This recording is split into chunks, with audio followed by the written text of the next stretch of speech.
So welcome everyone, and tonight we are going to look at Daniel chapter 8 verses 1 through 14.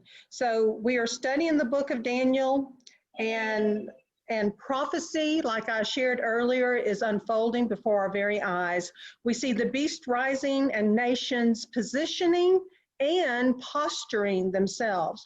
We hear of ethnos rising against ethnos, or nation rising against nation. We see lawlessness, we see deceptions attempting to cast truth down to the ground. We see lukewarm Christians being easily deceived because they only give ear to what makes them happy clappy and do not devote the time needed to study Yahweh's word to find truth. This in turn leads to the next generation being dumbed down and led astray through the snowball effect. Our study of the book of Daniel began with Judah being conquered and exiled to Babylon in 3 sieges. Here we see the ruins of the ancient city of Babylon. It is noted that the ancient city of Babylon is 59 miles southwest of Baghdad, and this was recorded on December 20th, 2016. I found it was interesting that it was founded in 2300 BC, the capital of the Babylonian Empire, and in 1700 BC ruled by Hammurabi, and again in 600 BC ruled by Nebuchadnezzar II, and home of the famous statue, the Lion of Babylon. Here in this picture, an archaeologist working as a guide in the ruins of Babylon. So Babylon is 59 miles southwest of Baghdad, Iraq. So to bring it into present day where it's located. Babylonia was a state in ancient Mesopotamia. The city of Babylon, whose ruins are located in present-day Iraq, was founded more than 4,000 years ago as a small port town on the Euphrates. It grew into one of the largest cities of the ancient world under the rule of Hammurabi. Several centuries later, a new line of kings established a Neo-Babylonian empire that spanned from the Persian Gulf to the Mediterranean Sea. During this period, Babylon became a city of beautiful and lavish buildings. Biblical and archaeological evidence point toward the forced exile of thousands of Jews to Babylon around this time. So again, where is Babylon? The town of Babylon was located along the Euphrates River in present-day Iraq, about 50 miles south of Baghdad. It was founded around 2300 BC by the ancient Akkadian-speaking people of southern Mesopotamia. So today we see Mystery Babylon rising. We see the transmuted Revelation 17 beast being ridden by the whore. We see that Daniel's dream and visions not only applied to his day and age, but now it applies to ours. Now, I want us to watch this video clip. It's close to 30 minutes. That's why I wanted to get started on time. And in this video excerpt, Leland Jones, he's a YouTuber and he studies his Bible. He does a good compilation of points to consider in light of the recent signing of the 2020 Abraham Accord. We continue to study the book of Daniel as watchmen on the wall and as good Bereans. In our study, I attempt to bring topics to the table that I see as potentially significant. None of us have all of this figured out. In this video excerpt, Leland Jones goes into discussing the topic of Greater Israel. Have you ever heard that term? What do you know about it? Is it something we should keep on our radar? Or is it all conspiracy theory? The only way to find truth is by letting the Bible identify the players in the end of days. Prophecy cannot be confirmed 100% until it literally unfolds.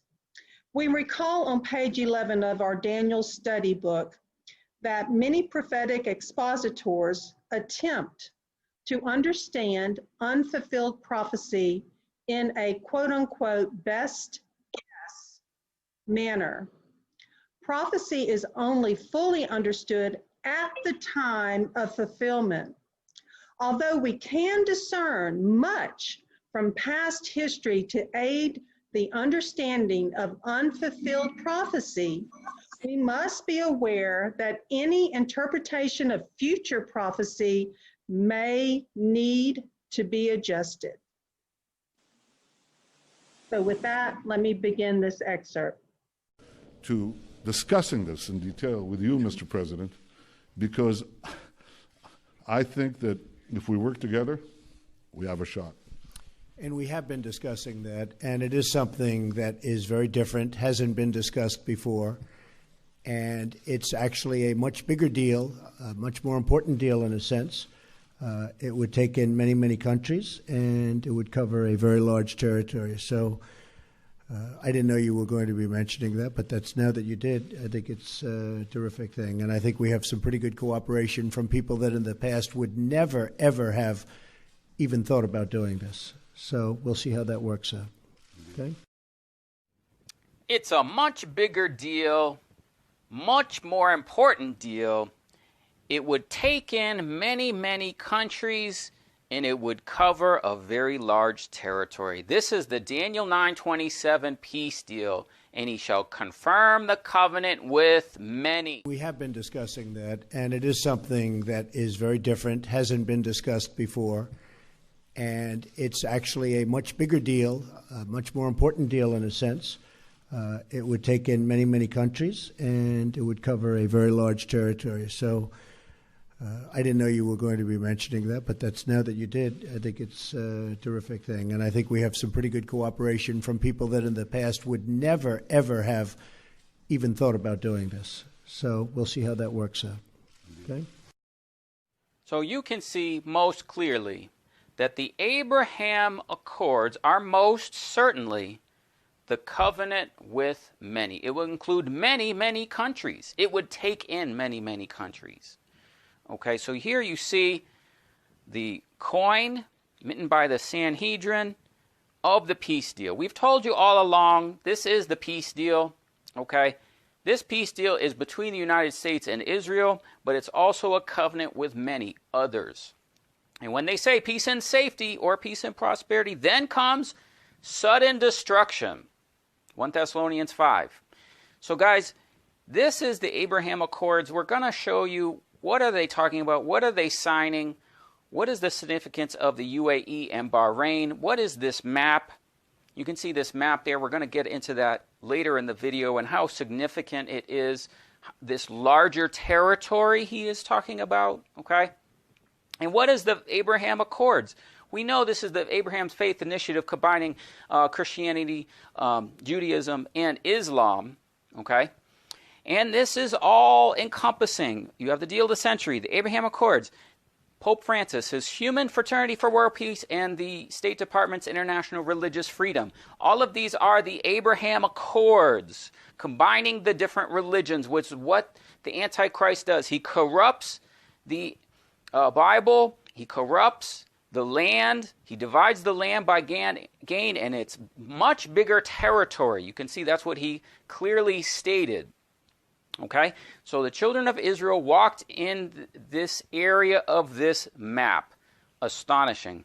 So it is many countries. This is the dividing of the land. It's not just the promised land, the land of Israel. It includes a larger area promised to Abraham. Abraham was promised from the river Nile to the river Euphrates. So the Sanhedrin is very excited. They minted this coin of the Abraham Accord with this sword showing the mark of the beast. But let's remember Pope Francis when he visited the UAE in February 2019 to kick off this Abraham Accords.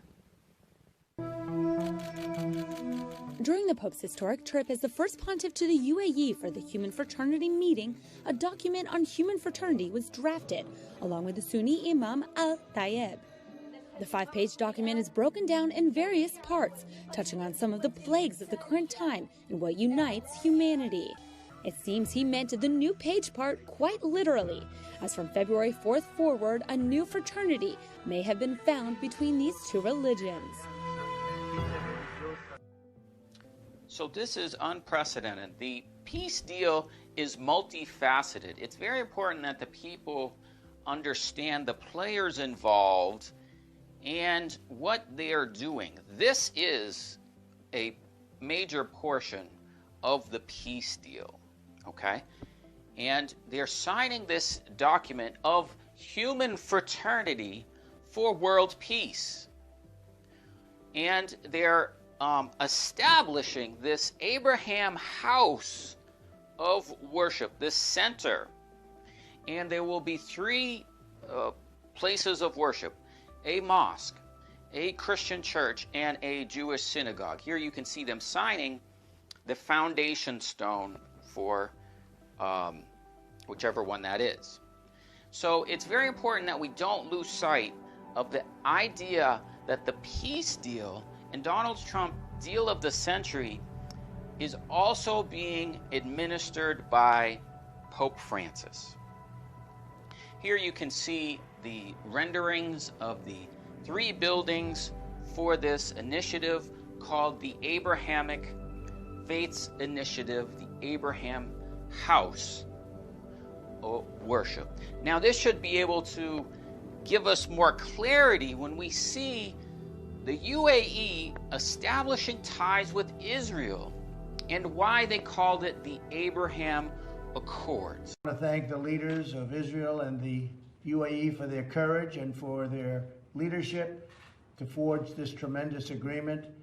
It will be known as the Abraham Accord, and I'd like to ask our ambassador, David Friedman, to please explain why we're doing and calling it the Abraham Accord. David? Well, thank you, Mr. President, and congratulations to you on brokering this historic peace agreement. Abraham, as many of you know, was the father of all 3 great faiths. He's referred to as Abraham in the Christian faith, Ibrahim in the Muslim faith, and Avraham in the Jewish faith. And no person better symbolizes the potential for unity among all these 3 great faiths than Abraham, and that's why this accord has been given that name. Then the second nation to form ties with Israel is Bahrain. And Trump's deal of the century, Jared Kushner, went and hosted the Economic Summit in June 2019. Where was it hosted? In Bahrain, the second nation to make ties with Israel. Very important that you understand. We're going to have some brief clips of his speech, and I want you to notice that in it he talks about worship, he talks about tourism and travel and many great things, but this is the economic portion of the peace deal. Ladies and gentlemen, welcome to the 2019 Peace to Prosperity Workshop. Ladies and gentlemen, please welcome to the stage the Senior Advisor to the President of the United States, Jared Kushner.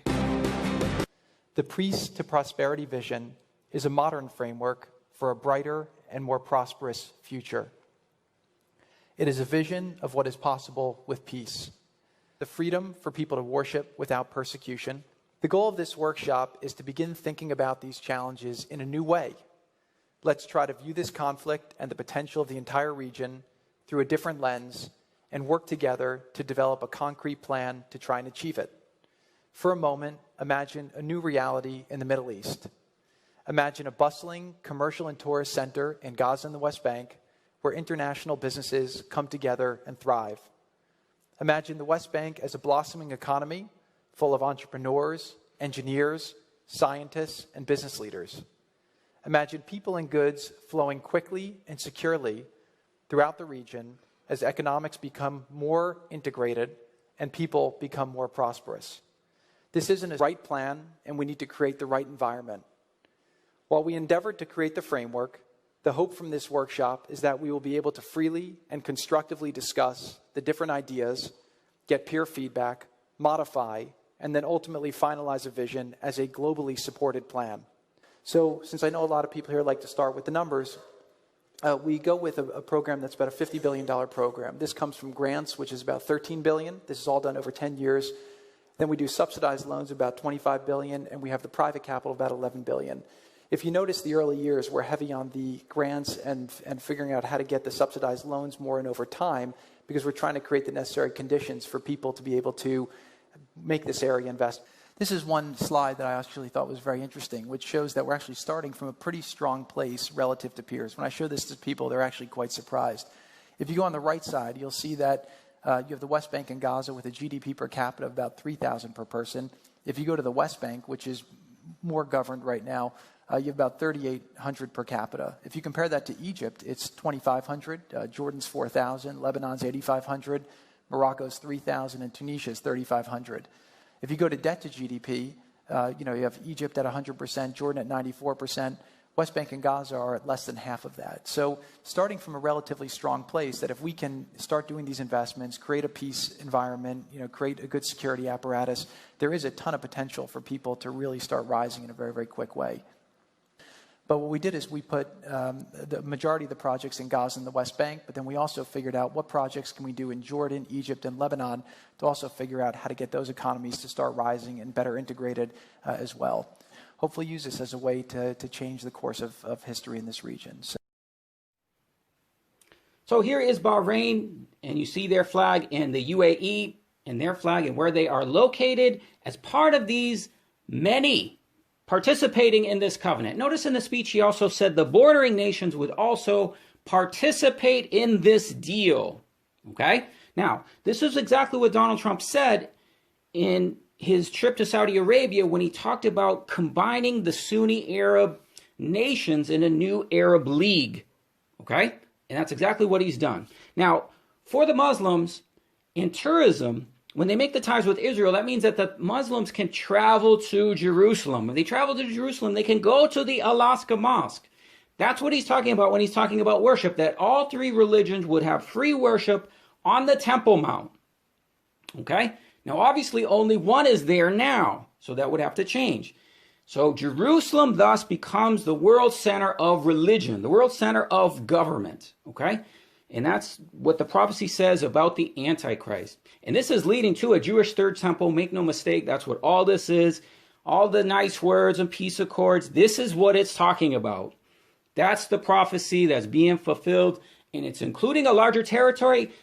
Promise to Abraham goes from the river Nile to the river Euphrates. And it's a much larger territory. Okay? Now, this is important you understand that large territory and the path where the children of Israel traveled in the wilderness. All right. Now, what we're looking at here is from the book, the Exodus, which I definitely encourage you to get. This is Dr. Leonard Mollard's book, and this is a map of that. And essentially what he did is he found an ancient map, and he found locations of the Exodus of the camps listed in Saudi Arabia. He found other locations of camps of Jewish names in Saudi Arabia. Okay? So, for example, one of the major incidents in the book of Numbers after the children of Israel wandered is the story of Korah. You guys know the story of Korah.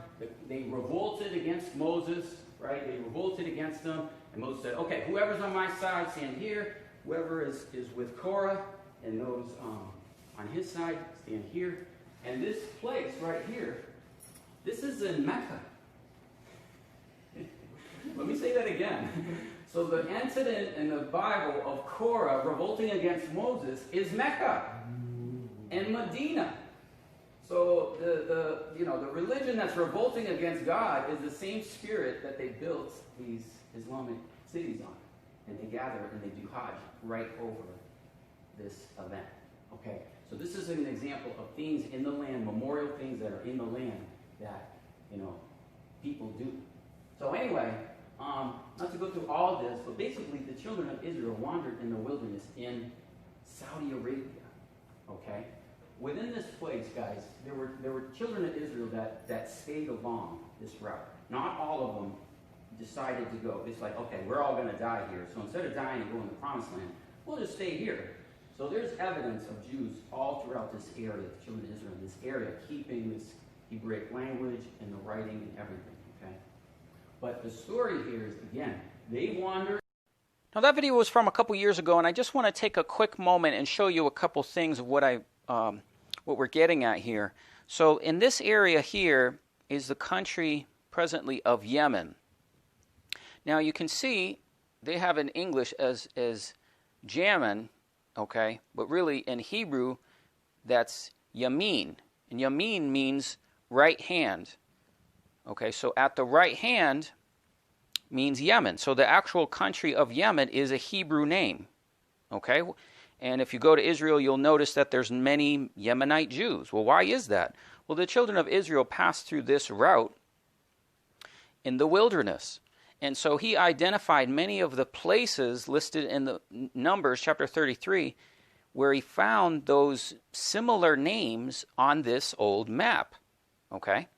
So what that means is that everywhere the soles of the feet tread, it was theirs. Okay? So they traveled this area. And he found all these different names in this old map that are Hebrew names.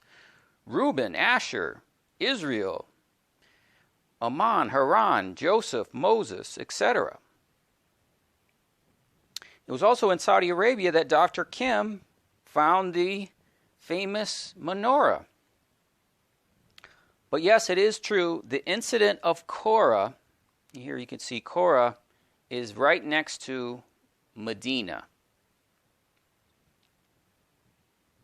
Here's another map. Again, Wadi means valley of Korah, right next to Medina. And yes, in the book he found 4 different maps that identified the actual true location of the incident of Korah. And again, that is right next to Medina.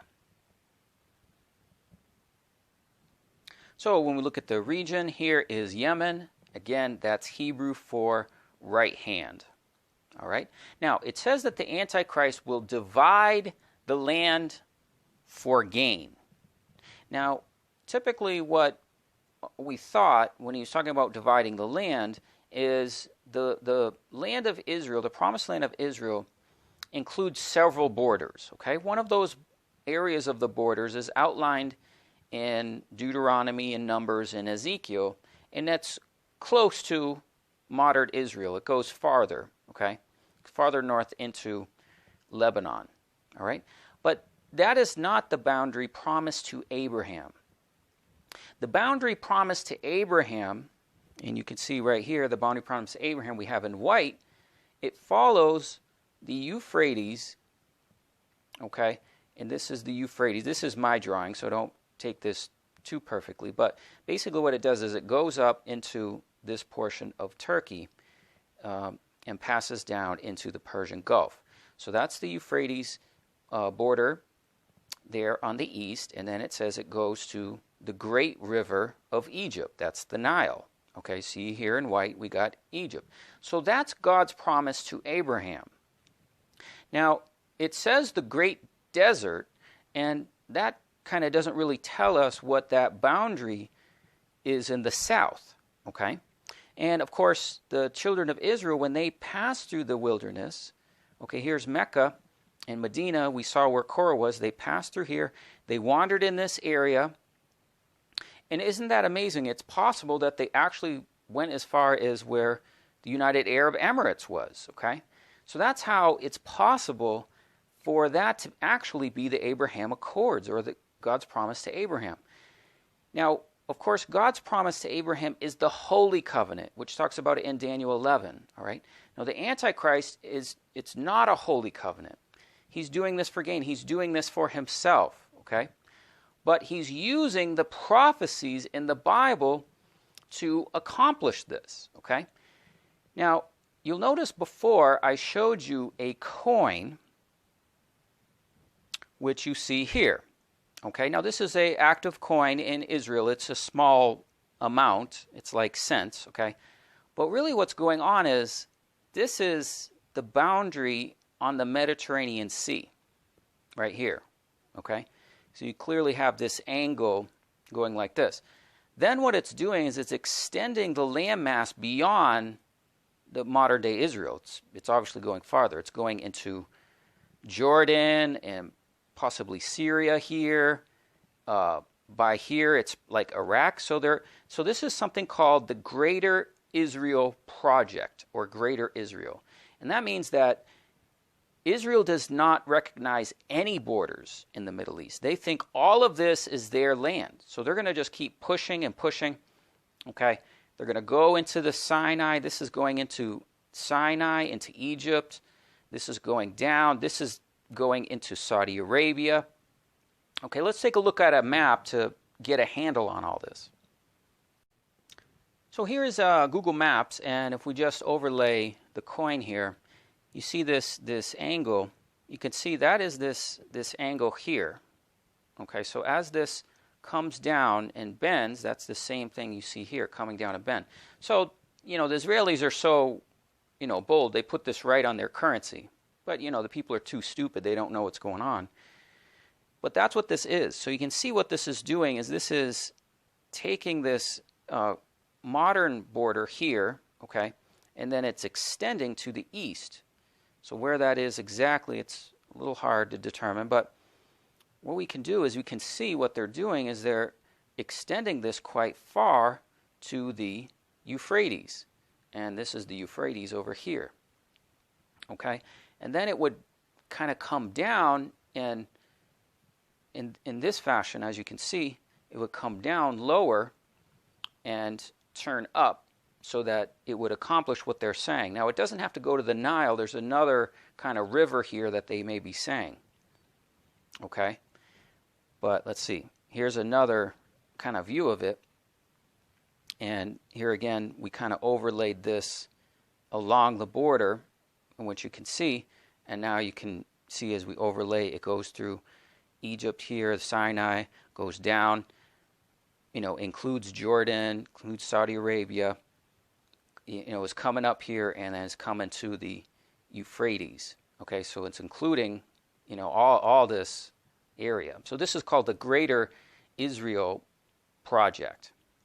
The Israeli state does not have fixed borders. They are not delimited on a map. They can expand all over from the Sinai to near the borders of Iran one day, and that's the problem. This idea of Eretz Israel, Greater Israel, is the number one impediment. If they would sit down on a table to discuss Palestine, they will have to delimitate their borders. Finally, this is what everybody's expecting. They will not be able to annex people's Palestine. They will have to delimitate their borders. Finally, this is what everybody's expecting. They will not be able to annex people's territories anymore. And it's actually a much bigger deal, a much more important deal in a sense.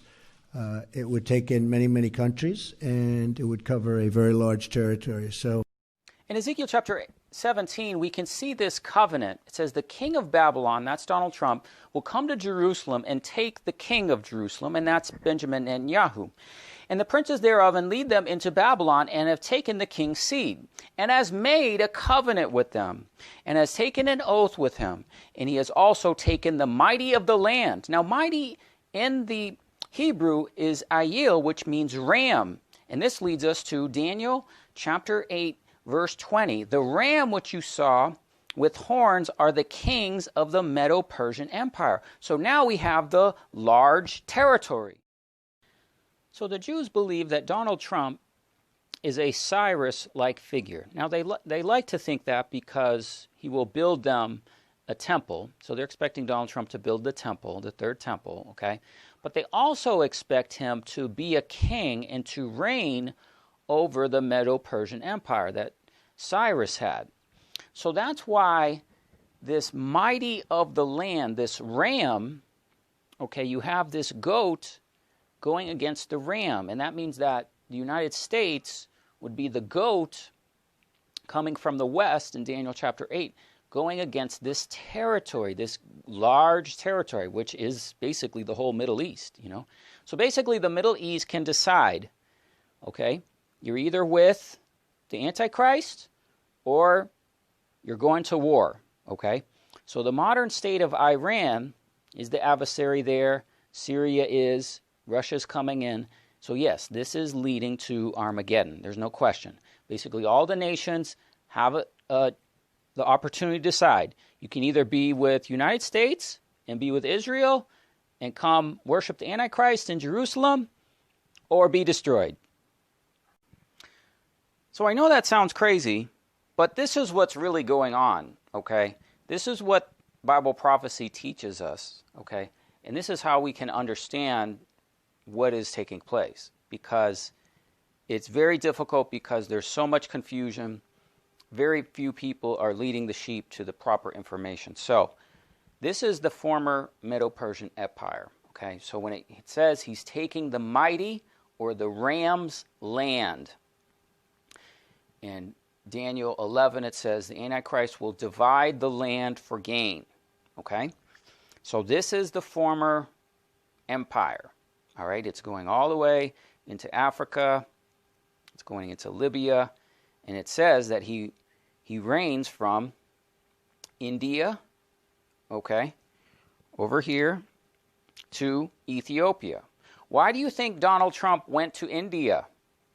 He was doing that as a sign to the Jews that their Cyrus figure, their Cyrus, it says specifically in the book of Esther, he reigns from Ethiopia or Sudan, modern Sudan, to India.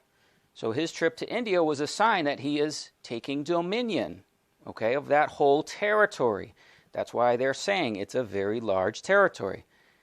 So all the nations have a choice of what they can do. What do they want to do? Whose side are they going to take? Okay? So that is what's going on. Now, as you look here, this river here is the Euphrates going up, okay? And over here we have the Nile. So that's the Abraham Accord, is Abraham's covenant, okay? It's that landmass, all right? And then it goes down. Now, this is just desert, okay? And that's why you don't see the Persian Empire really going south from over here is Kuwait, all right? And then Medina over here. But basically, it can include, the Abraham covenant can include all the way here to here and then heading south into the Saudi Arabian Peninsula and then Yemen and Oman. Now, Yemen is on the side of Iran with the Houthis, okay? So they've made their decision, all right? But other nations, now you understand this, you will see many other nations do this. So here's Bahrain, here's UAE here, okay? Below that is Oman. So we may hear about Oman. We may hear about other nations. Now, what they're going to do, it's not just that they make formal ties with Israel. Some of them make formal ties with Israel, like Bahrain and UAE. Others will do embassy moves or establish embassies with Israel. So what you'll see is everything is going to focus to Jerusalem. People will be moving embassies. People will be making covenants, peace deals with Israel. So now you know what the Abraham Accord is. It's taking the prophecy, the Holy Covenant with Abraham, and it's being corrupted by the Antichrist and the Jews to build a messianic kingdom, which we know is the kingdom of the Antichrist in Revelation chapter 13. Who can make war with the beast? Okay? So now all these nations have to decide, what are they going to do? Okay? And this is, what we're doing is we're doing our best to tell you these things. Okay? All right? So who else is going to join? Okay? Oman, there's rumors. Okay? Saudi Arabia. Look, guys, these people have all decided. Now, they may hem and haw in the news and different things like that, but don't fool yourself. This, this territory, all right, going to India, going up, okay, that's the Persian Empire, okay? And so that's what they expect him to do, is to reign over those nations, to rule over those nations, okay? And if the nations don't submit, it's war, it's Armageddon, okay? No question. East, west, and the whole nation, the whole world will go to this war, okay, over this land. So you could hear it from their own mouths. Many, many countries. This deal is much bigger. To discussing this in detail with you, Mr. President, because I think that if we work together, we have a shot. And we have been discussing that, and it is something that is very different, hasn't been discussed before, and it's actually a much bigger deal, a much more important deal in a sense. It would take in many, many countries, and it would cover a very large territory. So Yahweh told Abraham, Genesis 15, verse 18, on the same day Yahweh made a covenant with Abram, saying, I have given this land to your seed from the river of Mitzrayim, Egypt, to the great river, the river Euphrates, with the Canaanites, Kenizzites, and the Gadamites, and the Hittites, Perizzites, Rephaim, and the Amorite, and the Canaanite, and the Girgashite, and the Jebusite. And later in Deuteronomy chapter 11, Moses relays to the Israelites what Yahweh had said. For if you diligently guard all these commands which I command you to do it, to love Yahweh your Elohim, to walk in all his ways, and to cling to him, then Yahweh shall drive out all these nations before you, and you shall dispossess greater and stronger nations than you. Every place on which the sole of your foot treads is yours, from the wilderness and Lebanon, from the river Euphrates, even to the western sea is your border. Libby? Yes. Pardon the interruption, but we got a urgent prayer request in chat. Okay. Donna just heard from Deborah in New Zealand. Okay. And apparently Deborah was sharing, discussing the VC and the mark with a church-going patient who was carrying on the conversation with her. But then the patient turned around and filed a complaint on Deborah, and she's just now being called into her manager's office. Okay. All right, we most certainly will. Dear Heavenly Father, we enter your courts with thanksgiving and praise, and we lift up to you Deborah Ruth. You know her, you know where she's at, and you know the circumstances that surrounds her, Yah. You know that it was a setup by the enemy, and your word says that no weapon formed against us shall prosper, and we stand on your word. And you have told us that when they drag us before magistrates and question us, that we should not worry about what we should say, but you tell us in your word that at that very hour, you will let us know what to say through your Ruach HaKodesh. Deborah Ruth is covered by the blood of the Lamb. Deborah Ruth is your child, a child of the Most High Elohim. Yahweh, show her favor. Intervene in only ways that you can intervene. Make her the gray man, make this blow over, and restore her back to her home, restore shalom to her, and use everything for good and not for evil. We pray a hedge of protection around her. We pray for ministering angels, messaging angels, warrior angels if needed to encamp around her. And most importantly, we know that the angel of Yahweh encamps around her. We lift her up to you, Yah, and we know that you will not fail her. And she is strong. She exudes strength. And we just pray that you give her the words, you give her shalom, and you stand with her. For you have told us that you will never leave us or forsake us. All praise and glory be to you for interceding on her behalf. In the name of Yahusha Hamashiach, let it be so. Let it be so. Okay. Let it be so. Let it be so. It is so. And where two or more are gathered in my name, so shall he also be, and he hears our prayers. Amen. Let it be so. Amen. I want us now to look at an excerpt from Kimberly Rogers-Brown's Jerusalem report. It was dated September 17th, 2020, titled The Meteoric Rise of Mystery Babylon.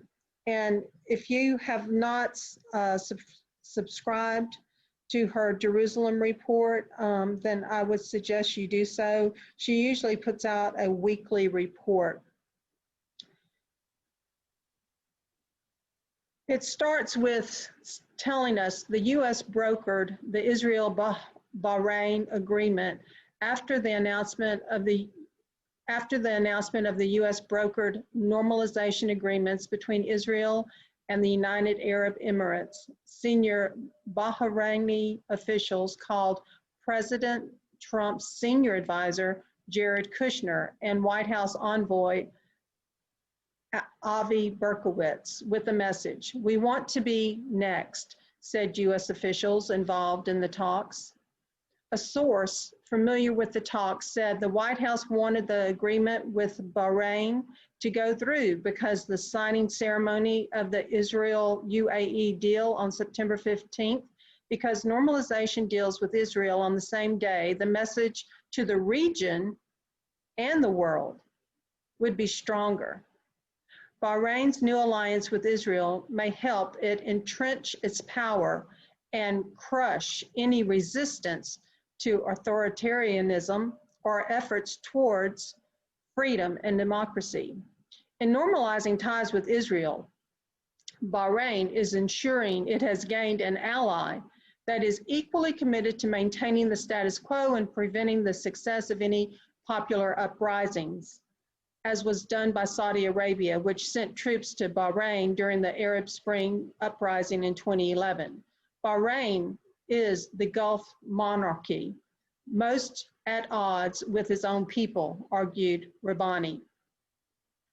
Strengthening the status quo also means singling out other main players in the region, such as Shia clerical state Iran and even Turkey, according to analysts. The US and Israel have launched a comprehensive campaign to remove the question of Palestine from not only the international but also regional agenda and to replace the Arab-Israel conflict or Arab-Israeli conflict with an Arab-Iranian conflict, Rabbani said. Even secular journalists realize the Abraham Accord is a war alliance.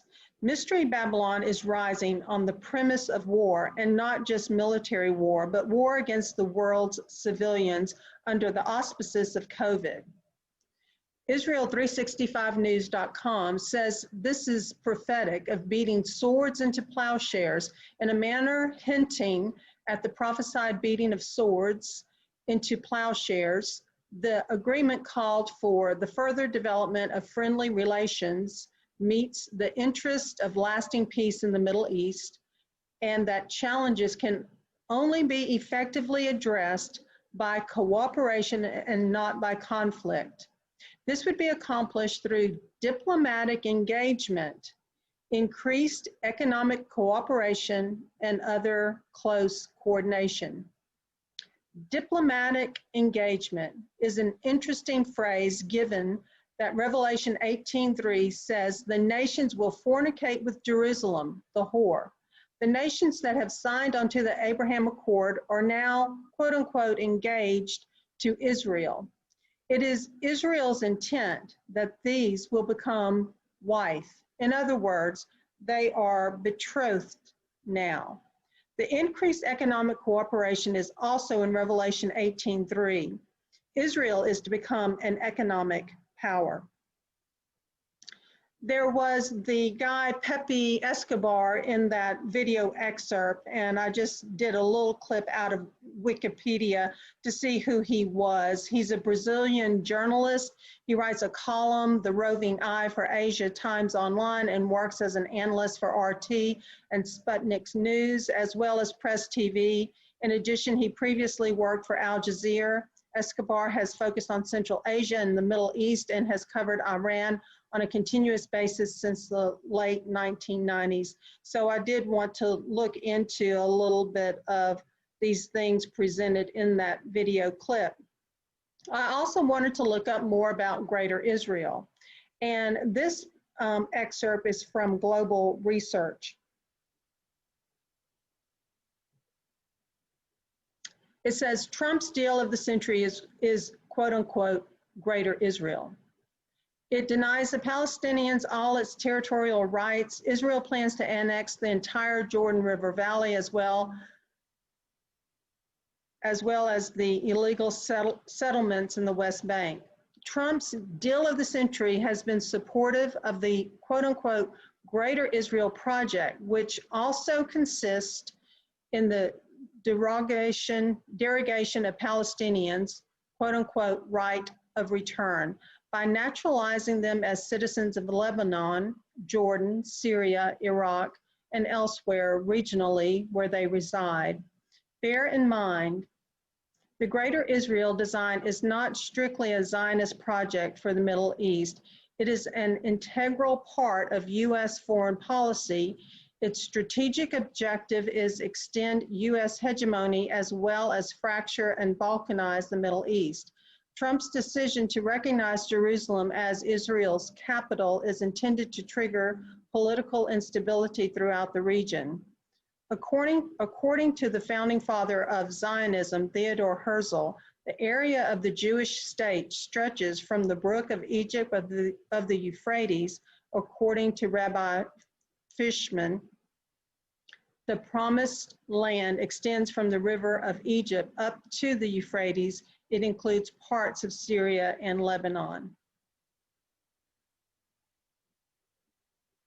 However, on the other hand, this is a polar opposite view of Greater Israel. This says, and this is from Rational Wiki. So we have a wiki reference, and now we have a quote unquote rational wiki. So this is why you have to check and cross-check any information you come across on the internet. So this particular point of view says Greater Israel is an anti-Zionist and often anti-Semitic conspiracy theory about how Israel supposedly plans to militarily and diplomatically expand its territory to encompass most of the Middle East and chunks of North Africa. One of the most specific versions of this is about how Yasser Arafat found a weird shape on the Israel 10 Agora coin, which he decided was the planned map for Greater Israel. So, on one hand, there's a view that Greater Israel is the bigger plan, and on another hand, it is called a conspiracy theory. At the very last sentence, it says, Israel's mint has provided the more realistic explanation. Now, understand the source there. Israel's own mint has provided the more realistic explanation. The formless quote unquote blob behind Israel's state emblem is actually the shape of a historical coin issued by Antigonus Mattathias. So I report, you decide.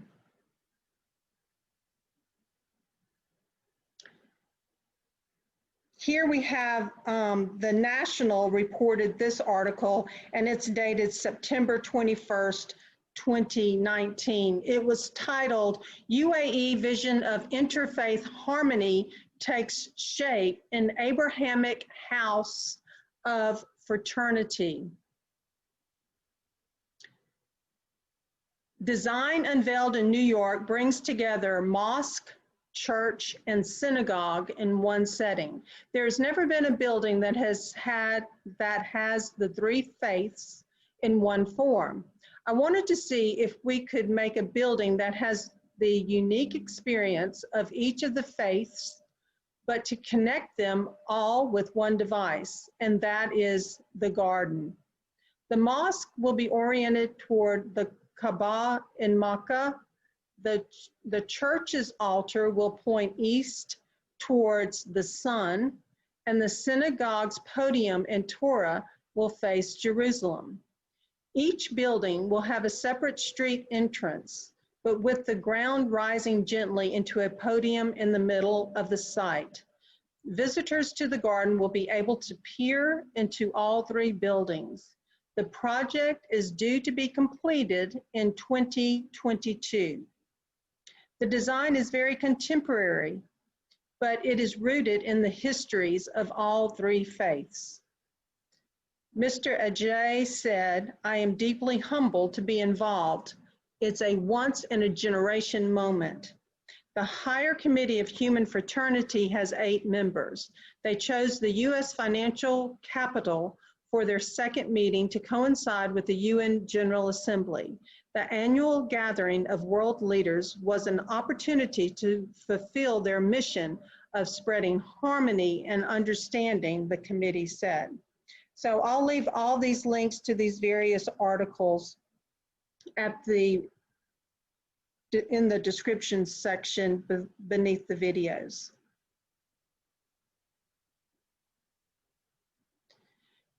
So I want us to review Daniel 8 first. I'm going to make some comments, but then we're going to review Daniel 8 even in more details.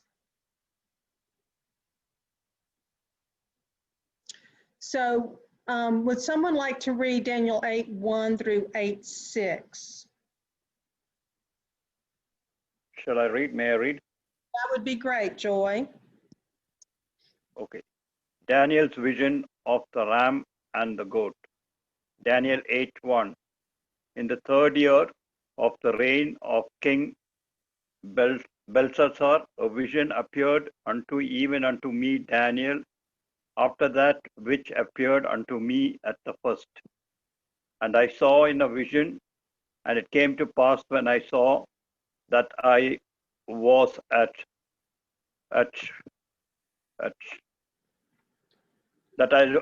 Chuan in the place which is in the province of Elam, and I saw in a vision, and I was by the river of Ulai. Then I lifted up my eyes and saw, and behold, there stood before the river a ram which had 2 horns, and the 2 horns were high, but one was higher than the other, and the higher came up last. I saw the ram pushing westward and northward and southward, so that no beast might stand before him, neither was there any that could deliver out of his hand, but he did according to his will and became great. And as I was considering, behold, an he-goat came from the west on the face of the whole earth, and touched not the ground, and the goat had a notable horn between his eyes. And he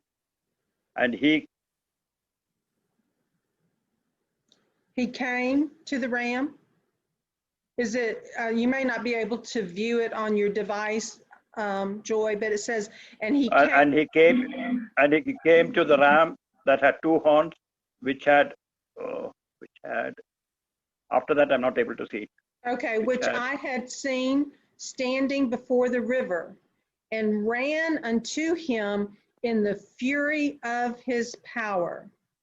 So that last verse was, and he came to the ram that talking about the he-goat, came to the ram that had 2 horns, which I had seen standing before the river, and ran unto him in the fury of his power. Now, Leland had brought out an interesting point about the definition of ram, a yield, and he connected it to being mighty. And so I underlined it in that definition. Let me get my pointer so we can be on the same area. Mighty man. So keep that in mind. Now, another interesting thing that I want us to keep in mind is that this is Iraq and this is Iran. Iran is modern day Persia. We just saw where Babylon was situated in Iraq area, Mesopotamia. And we know that Medo-Persia had overtaken this territory at one time. So just keep those territories in mind, because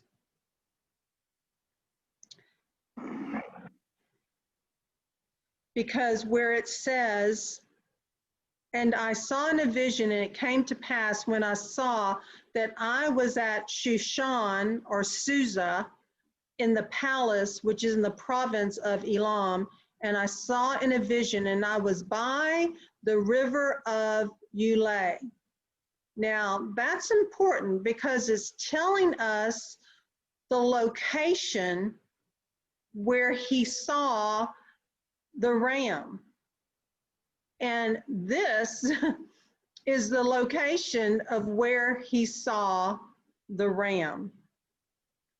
And of course, he saw the ram pushing westward and northward and southward, so that no beast might stand before him, neither was there any that could deliver out of his hand, but he did according to his will and became great.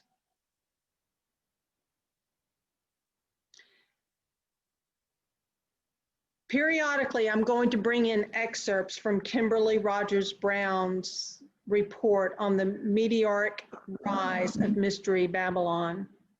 She had brought out a note about Iran. She said, notice that Iran has picked up the cause of the Palestinians. In recent years, I have said Iran would do this to justify its coming attack on Israel. The Muslims among the Palestinians are mostly Sunni, and Sunnis and Shiites are enemies until they have a mutual enemy, at which time the quote unquote enemy of my enemy becomes my friend. The Abraham Accord has set up 2 wars, Gog, Magog, and the King of the North War. Now, this is interesting because, at one time, there was a war between Iraq and Iran. It lasted from 1980 to 1988, and there really wasn't a victor. It just kind of ended at a tie, if you will. So are there relations between these 2 countries building recently? And yes, there are. In this article, it says Iran just struck a horde of deals with Iraq and Washington isn't happy. And this was reported March 20th, 2019. It says Iranian President Hassan Rouhani has returned from his first ever trip to Iraq with a raft of agreements for expanded trade, cross-border infrastructure, and pledges of greater cooperation with Baghdad. Leaders of both countries embraced strengthening ties, something Washington has been watching closely. Iran is upping its game in Iraq, as U.S. influence recedes, deepening ties with its war-weary neighbor, and batting on bilateral economic activity to help offset tough sanctions imposed by the Trump's administration. So we see these two countries communicating in our present day. Now, on verse 4, it said, I want just to point out, notice that the ram in Daniel 8:4 did not push eastward. It didn't push this way. So should we ponder that the ram therefore came from the east or had already conquered the east? Do the three directional territories also represent the three ribs in the bear's mouth? It's just things to contemplate. But later on, we will see that the ram is identified as Medo-Persia.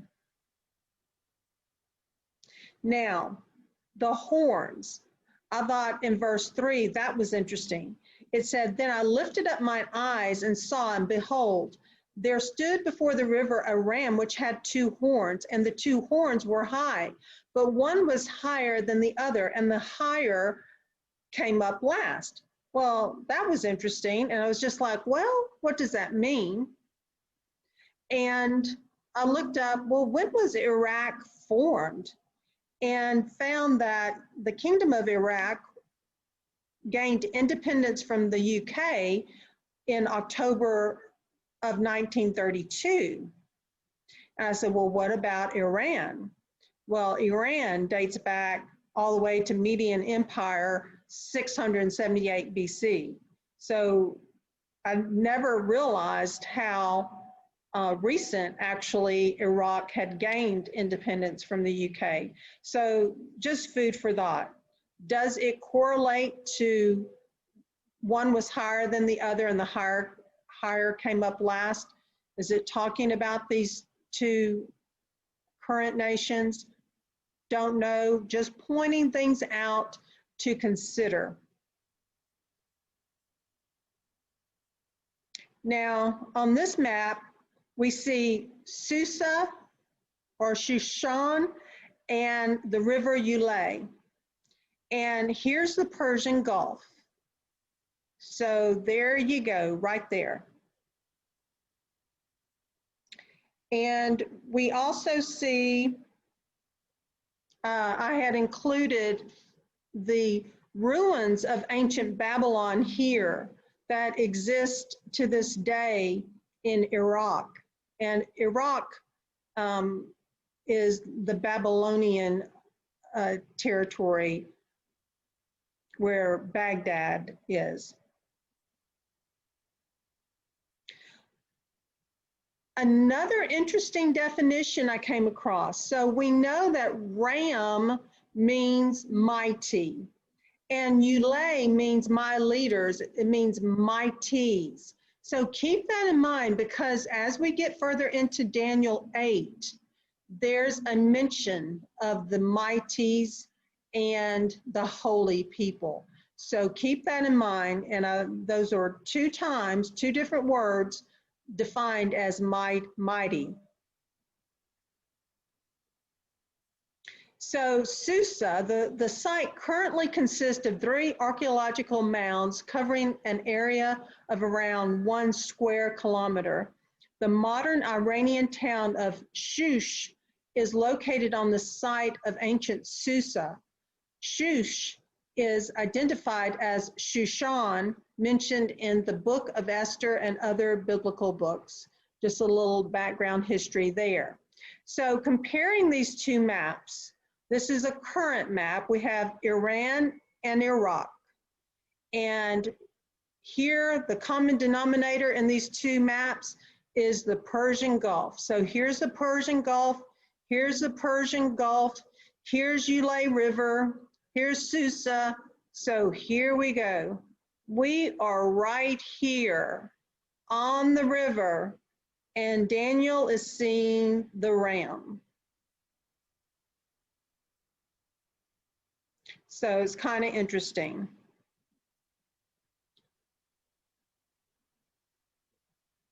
Okay.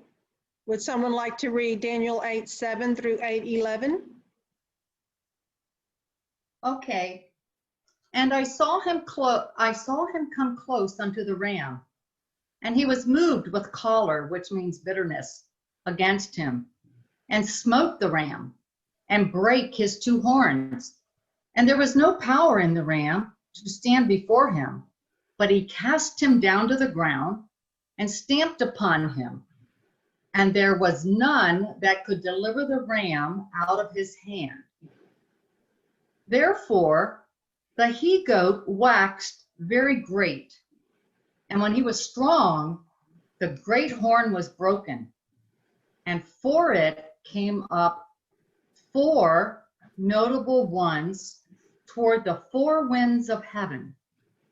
And out of one of them came forth a little horn, which waxed exceeding great toward the south, and towards the east, and toward the pleasant land.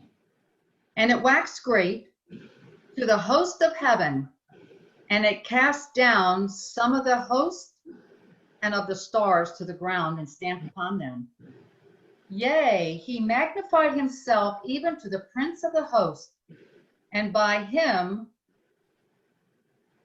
the daily sacrifice was taken away, and the place of his sanctuary was cast down. Okay. So last week, we spent a lot of time on the verb taken away in Scripture. And we're going to get further into that tonight. So, taken away, we had identified and defined as room, and it's a primitive root to be high actively, to rise or raise, or bring up, exalt, or go up, or heave up, or lift up, or mount up.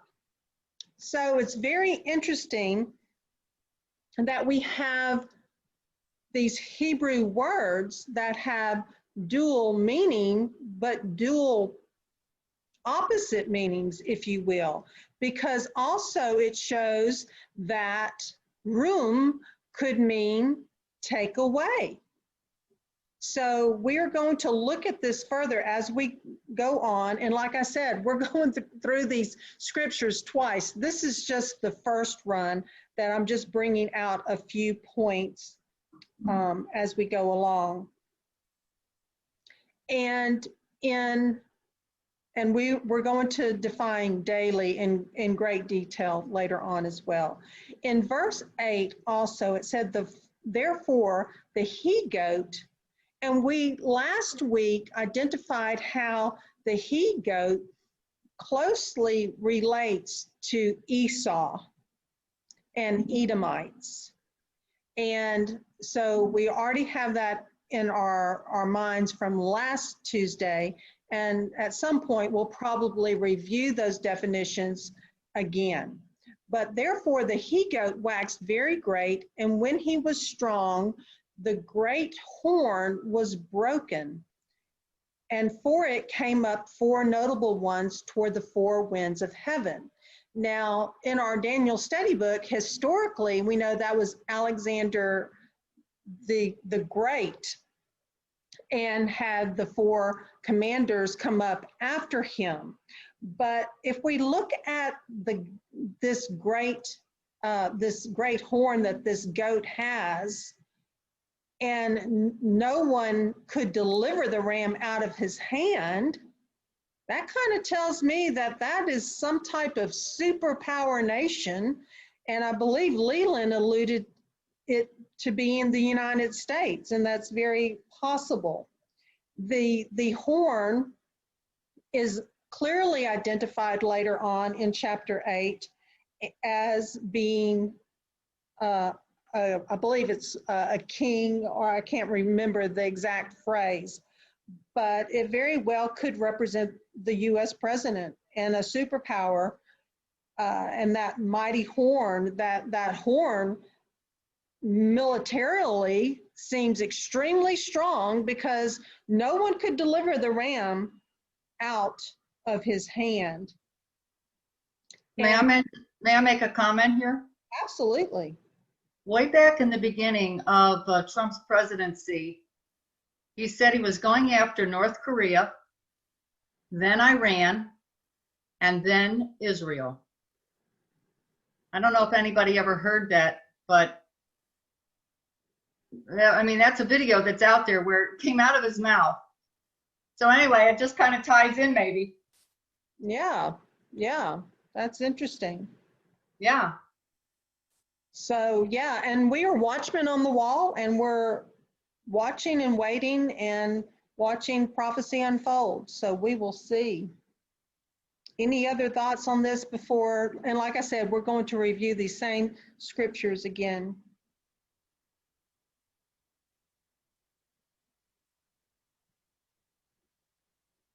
Now, the other thing about the little horn, we know when this great horn is broken off, if possibly it's the U.S., that's been speculated before by other teachers that have studied eschatology, like the lion that has the wings clipped off, that's been correlated to the U.S. So if the great horn is the U.S., if it's broken off, 4 notable ones come. They're not going to be as powerful as the great horn, but then a little horn comes out of one of them. And historically, Charlene has already identified that little horn in the Daniel book.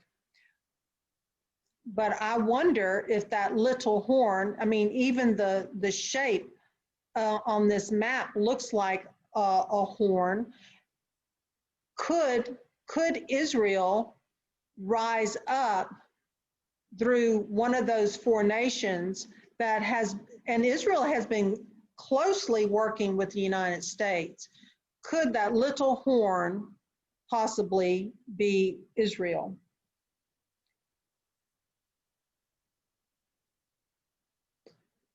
Okay, in verse 12 through 14, if someone wants to read that. I can, Libby, if you like.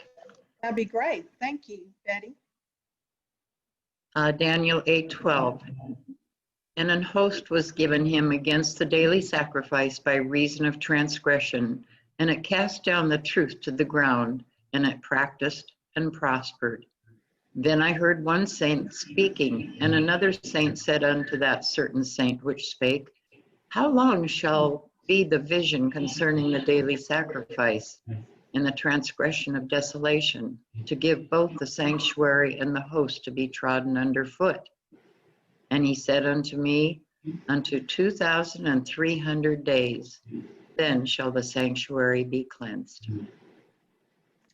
Okay, so it says, and an host was given him against the daily sacrifice. Now, again, we know if a word is italicized, it's not in the original text. And like I said, we're going to go more into daily, and I have come across 3 different definitions for daily, and we're going to include all of them. But for now, let's just look at the scripture. Let's get kind of familiar with the scripture. And then, like I said, we're going to review these verses again. So it says, and a host was given him against the daily sacrifice. In some translations, I believe it says army. Yes. Some translations say an army. And host is defined as sabah, a mass of persons or figurative things, especially regularly organized for war, an army, by implication a campaign, appointed time, battle, company, host, service, soldiers, waiting upon, or war. So an host was given him against the daily sacrifice by reason of transgression, and it cast down the truth to the ground. and it practiced and prospered. Now, prophecies, we know, usually have 2 to 3 fulfillments. We know that Yahusha was the way, the truth, and the life. He was cast down, but he laid his life down and took it back up again. So the enemy has already risen against him, those that say they are Jews and are not, those that were of the synagogue of Satan, those that he referred to as a brood of vipers. Now, in verse 13, now it's pretty clear in verse 12 that this army was given him, the goat, against the daily sacrifice by reason of transgression, and cast it down to the truth, down the truth to the ground, and it practiced and prospered. And then the question is, then I heard one saint speaking, and another saint said unto that certain saint which spoke, how long shall be the vision concerning the daily sacrifice and the transgression of desolation, to give both the sanctuary and the host, or mass of persons, to be trodden underfoot? And he said unto me, unto 2,300 days, then shall the sanctuary be cleansed.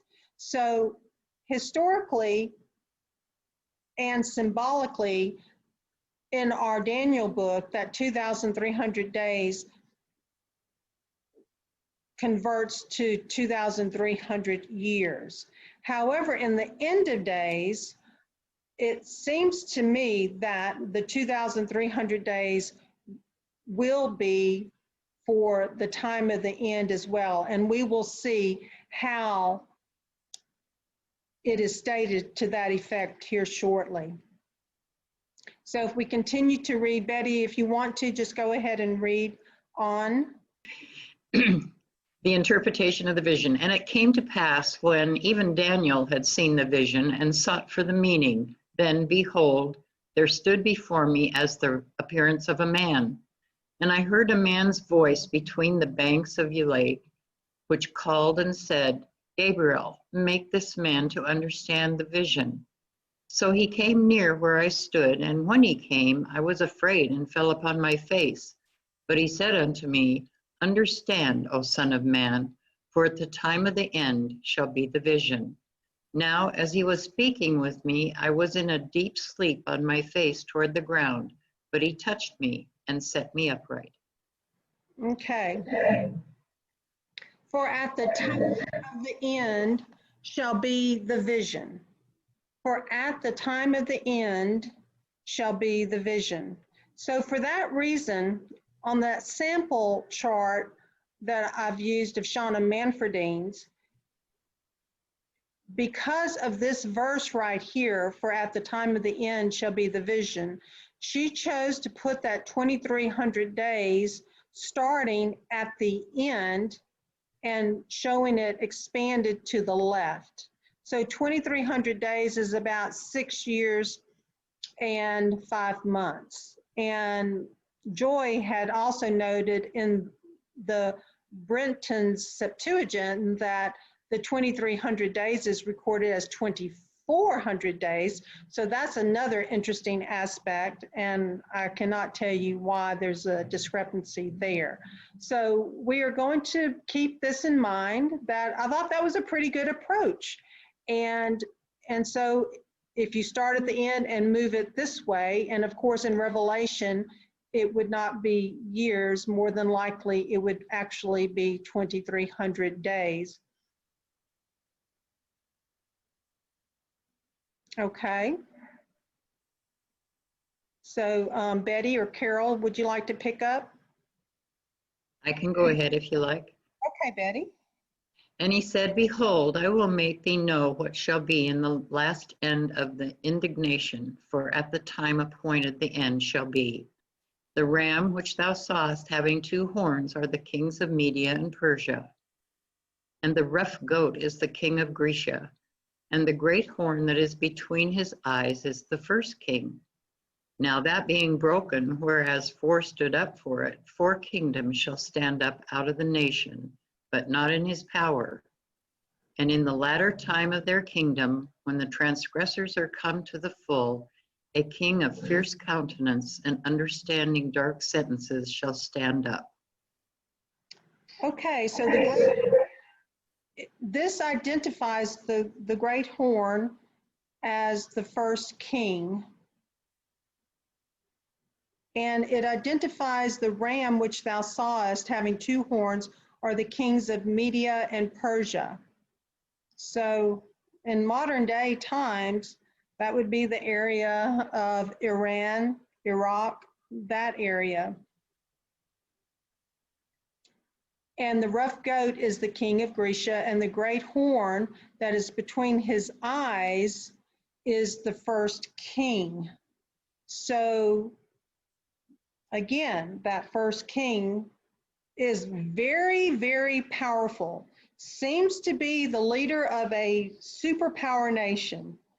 It could be the US president, could be someone else, but they're very, very strong. And we know that 4 others come up, but not under the same power that this first king has, probably influenced by Satan.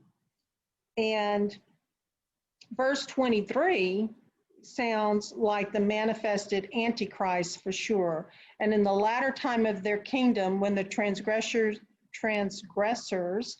are come to the full, a king of fierce countenance and understanding dark sentences shall stand up.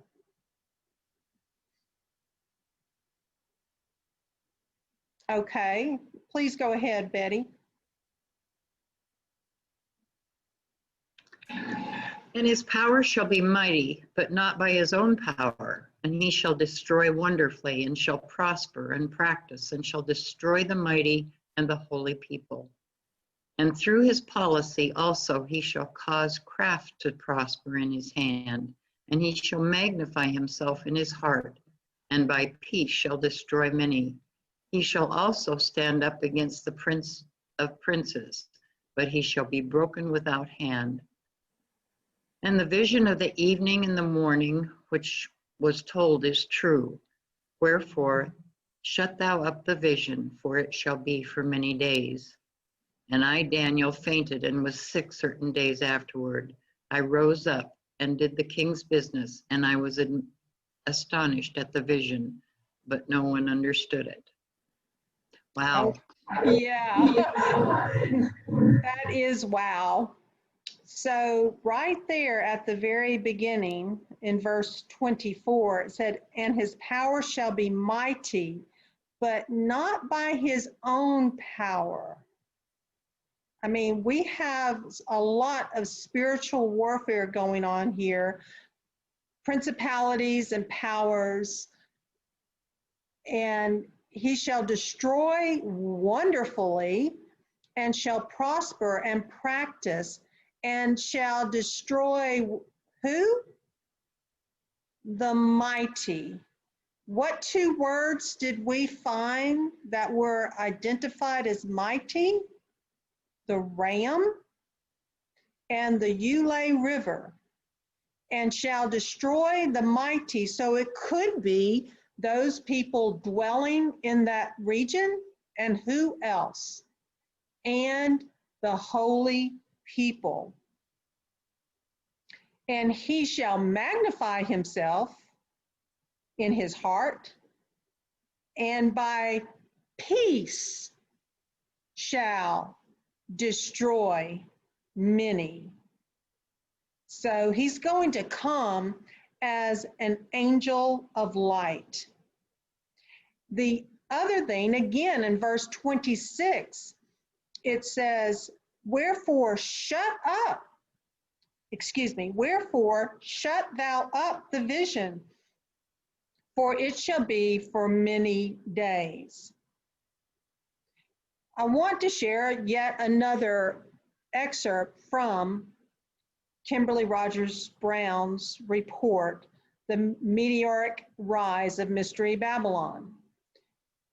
It said, later, Benjamin Netanyahu recited Psalms from the White House, so Netanyahu has taken his role as shepherd over the United States and the Western world now. In his address published on whitehouse.gov, Netanyahu said, ladies and gentlemen, I have devoted my life to securing Israel's place among the nations, to ensure the future of the one and only Jewish state. To accomplish that goal, I work to make Israel strong, very strong. For history has taught us that strength brings security. Strength brings allies, and ultimately, and this is something President Trump has said again and again, ultimately, strength brings peace. King David expressed this basic truth thousands of years ago in our eternal capital of Jerusalem. His prayer, immortalized in the book of Psalms in the Bible, echoes from our glorious past and guides us towards a brilliant future. Recently, we saw President Trump give Netanyahu the key to the White House, the key to our country, and a key to our hearts. We read, President Trump, a ceremonial key is presented. This was a special token of affection given by myself and the First Lady to the Prime Minister and the First Lady of Israel. And it's a key. We call it a key to the White House. And it's a key to our country and to our hearts. And you've been an amazing leader for a long period of time. And this is in many respects the big day, because this is something that's very special. We just left UAE and Bahrain. We're going to meet outside in a ceremony, and it's just a very important event. And it's an honor to have you with us, BB. Thank you very much. Now, I was looking at that picture of BB and President Trump. And what do you notice in the picture with BB and Trump? I can share with you what caught my eye. What caught my eye were the flags. You know, usually you will see the US flag and the Israeli flag, but these flags were different, and I didn't recognize them at first. So I took a closer look and found them to be the United States Army flag of 1775, as much as I could determine, because I could see these right here and these right here, and I could see the pattern. So it looks like they have the flag of the United States Army 1775 behind them, and also have the United States Marine Corps flag behind President Trump. So does this affirm that there is a military backing to this Abraham Accord, or was the quote unquote key to our military services given as well? It does have some military type supportive language in this Abraham Accord. And after all, in most circumstances, our US military services usually do take the lead. Daniel 8:12 told us, and because of transgression, an army was given over to the horn to oppose that which is continual, and it threw the truth down to the ground, and it acted and prospered. Just food for thought. It was just something I noticed, something I'm sharing.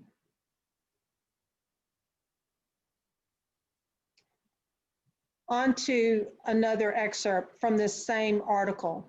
And finally, because Jews are required to pray the afternoon prayers before the sunset, and as the timing would have it, there were approximately 20 religiously observant Jews on hand after the event, which included the U.S. ambassador to Israel, David Friedman, the president's son-in-law, Jared Kushner, and many of those responsible for the negotiations. The worshipers wore masks and observed social distancing. She goes on to say, what a coincidence that there just happened to be this wonderful timing, and there just happened to be 20 Jews, 2 minions of Jews on hand who could pray a Chabad, Kabbalistic prayer over the deal in the White House. And they wore the masks of initiation into the Mystery Babylon New World Order and kept their social distance like good initiates should. If you have not read what the masks and social distancing mean, please read my article from July 16th titled, "The Dragon Speaks from Behind the Mask." Later, Benjamin Netanyahu recited the Psalms from the White House, and I went over that section, and he closed with, "May God give strength to his people, may God bless his people with peace." Mr. President, distinguished guests, this week is Rosh Hashanah, the Jewish New Year, and what a blessing we bring to this new year, a blessing of friendship, a blessing of hope, a blessing of peace. Thank you. She points out, please do not let this one truth go unnoticed about Yom Teruah, Rosh Hashanah this year. Yom Teruah is the annual celebration of the crowning of the king. In ancient Israel, the kings were crowned on the 1st of Tishri. Netanyahu's speech carries the hidden message that Israel is now king of the world by subtly mentioning King David. It is the reestablishment of Israel as a quote-unquote King David nation with a King David descendant on the throne from the line of Solomon, David's son.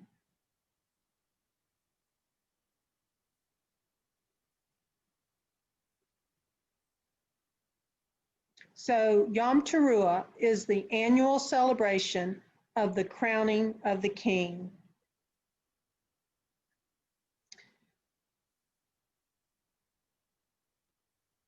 So last week we went over the recapping structure chart. We not only see Nebuchadnezzar's statue transmute into lesser metals over here, and we're going to talk about this statue some more. We see the animals transmute into various beasts. Over time, you see they continue to change. And we know when Medo-Persia conquered Babylon, it just morphed into Medo-Persia, because we know the Revelation 17 beast has the characteristics also of a beast lion. And these animals are not ordinary animals, they are beasts. And these beasts transmute into features of men. These beast kings fornicate with one another and ultimately join one another and form the Revelation 17 nation of beasts. So they transmute into beast kings. and ultimately will form this beast monster. Now, back to the statue. In Daniel 3:1, Nebuchadnezzar the sovereign made an image of gold whose height was 60 cubits and its width 6 cubits. He set it up in the plain of Dura in the province of Babel. Now, he had already had the statue with the multiple metals, and he was already given the interpretation of that. But later on, he decides to make an image of gold. It doesn't say it's the same design of the image of multi-metals. It just says he made an image of gold. It could have been an obelisk. It could have been a figure of a man. We just don't know. But we do know the height was 60 cubits and its width 6 cubits. Just for information, the Washington Monument is 555 feet. That's a rounded off number. If you have the whole measurement, even 555 feet equals 6,660 inches. If you have the whole measurement, it equals 6,666 inches. So that is not by coincidence. Why I'm emphasizing this again is to show you all how the enemy works. Now, we mentioned not too long ago that September 26th, which is right around the corner, they're going to have this return, the return gathering to supposedly pray and repent to Yahweh. But we really have to question that.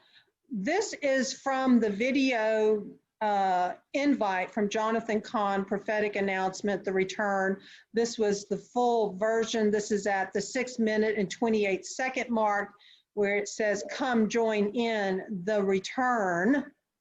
So I invite you to come to the nation's capital.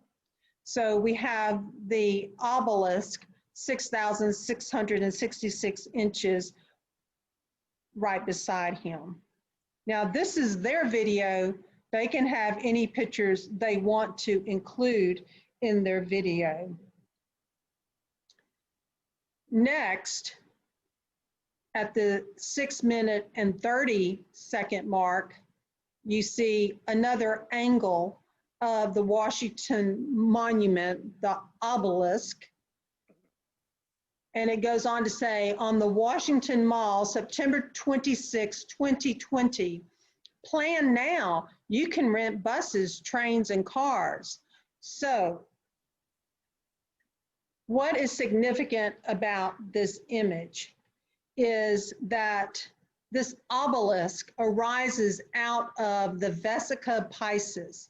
The Vesica Piscis is what looks to be this eye. It's the shape of a football, which is also a Vesica Piscis that's covered in pigskin, which is another mockery of people getting so involved with sports to the point of it becoming bread and circus, to use their time, to waste their time when that time could be devoted to finding truth and finding their true purpose in this lifetime. So the Vesica Piscis by itself may not mean too much, but when it is combined with an obelisk that measures 6,666 inches and is emphasized in a quote-unquote religious gathering to quote-unquote worship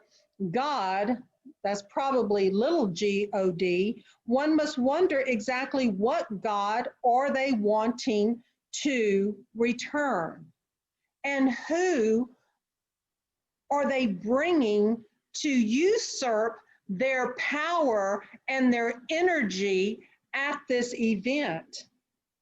In addition, the base of the satanic obelisk forms an iris in the Vesica Piscis, or equates to their all-seeing eye right here. Yes, they have some big name pastors partaking in this event, but they are either in the know of who they worship, because Yahuwah tells us the enemy will come to us as an angel of light. And we have seen the true colors of a lot of these mega pastors already. I'm not saying they all see this, some may not, but this was their full version of their invite, and they made sure to show us the obelisk, and not only the obelisk, but coming through the Vesica Piscis. There are many other mystical meanings attributed to the Vesica Piscis. It is, for instance, said to be the symbol of how the god and the goddess joined together to create offspring. History also traces the use of the Vesica Piscis in medieval art, sculptures, and paintings. In sacred geometry, this symbol is the basic shape or pattern for the flower of life and the tree of life. It is also said to be a symbol or description of harmonic proportions, and even as a source of strength and power. So we know the rituals that are being performed. My goodness, we've already had the COVID mask ritual worldwide. We already know the rituals they do at Super Bowl halftimes and all those types of events. They're usurping the power of innocent people that are blind to this truth of how evil and how fallen this world is. And that is why Yahuwah tells us in the book of Revelation to come out of her, my people. He, in the past, had them knock down obelisk, crush them, smash them. And we're supposed to be gathered. People of his are supposed to be gathered and pray in front of an obelisk. Okay. Now, switching gears. So there's so much for us to know. There's so much for us to be aware of, but I don't want us to fear. Fear not. But we do need to devote ourselves. We seriously need to devote ourselves to studying his word. I don't know it all. I'm just trying to pull these sessions together and point out some things that I feel are very important. And he's brought us together for a reason. He most certainly has brought us together for a reason. I don't believe any of us knew what laid ahead of us when we began this, but it's truly been a journey, and I know he's with us. So I do want us to dive into discussing the daily. And this is a huge topic in the book of Daniel. I know of 3 definitions that have been correlated to the word daily. One, as in our Daniel study book, is scepter of rule.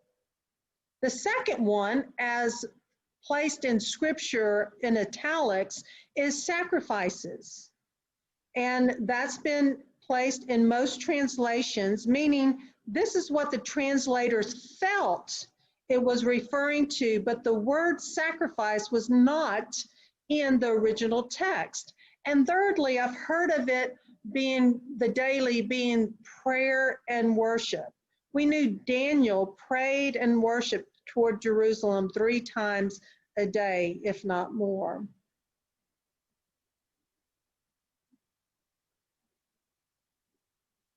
So the mystery that surrounds this word daily is that it is used in conjunction with Hebrew verbs that can mean to raise or to exalt. But depending on context, the verbs can also mean to take away.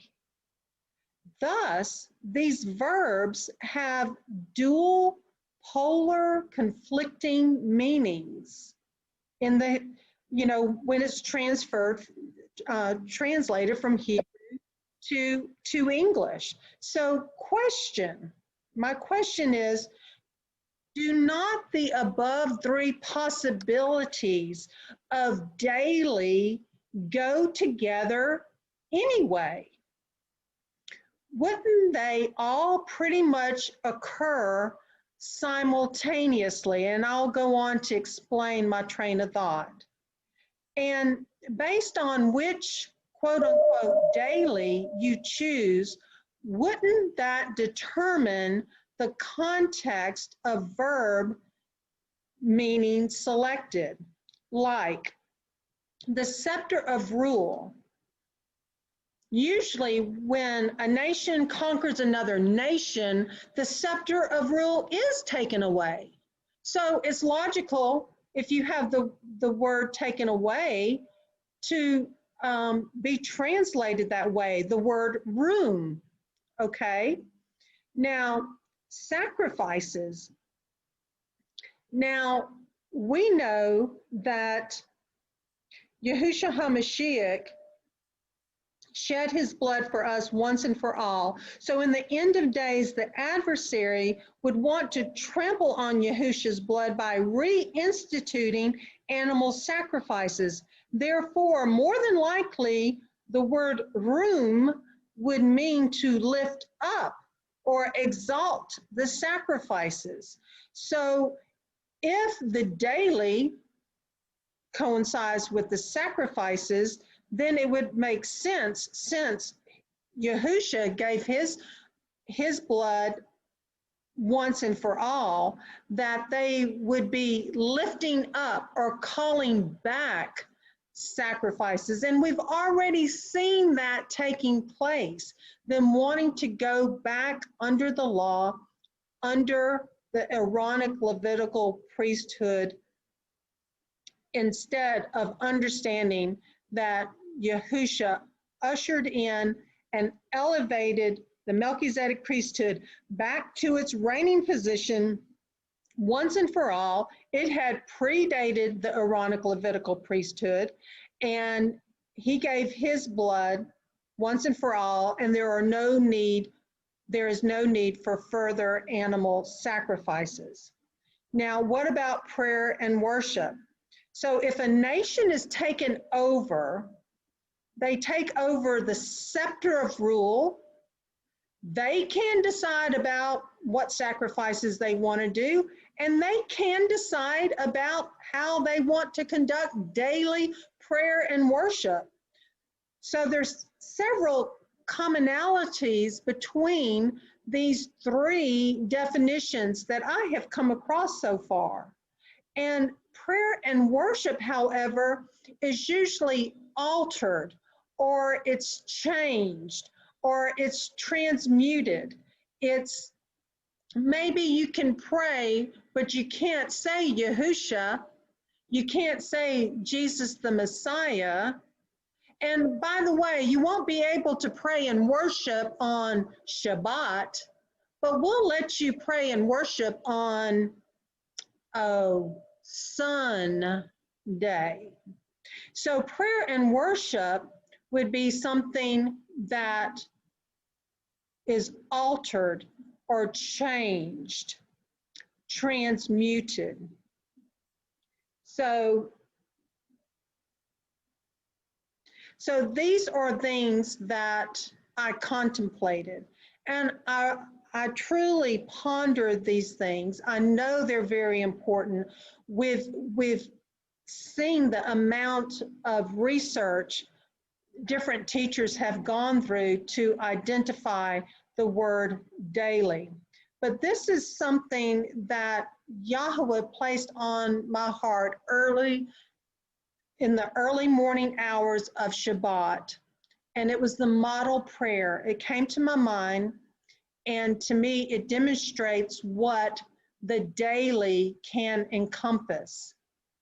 It reads, "Our Father, which art in heaven, hallowed be thy name. Thy kingdom come, thy will be done in earth as it is in heaven. Give us this day our daily bread, and forgive us our debts as we forgive our debtors. And lead us not into temptation, but deliver us from evil. For thine is the kingdom and the power and the glory forever."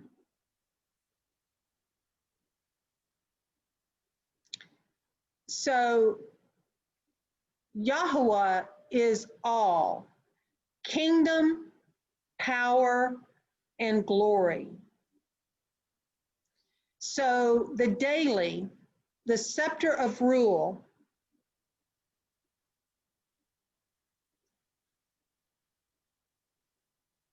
that to me equates to the kingdom, the scepter.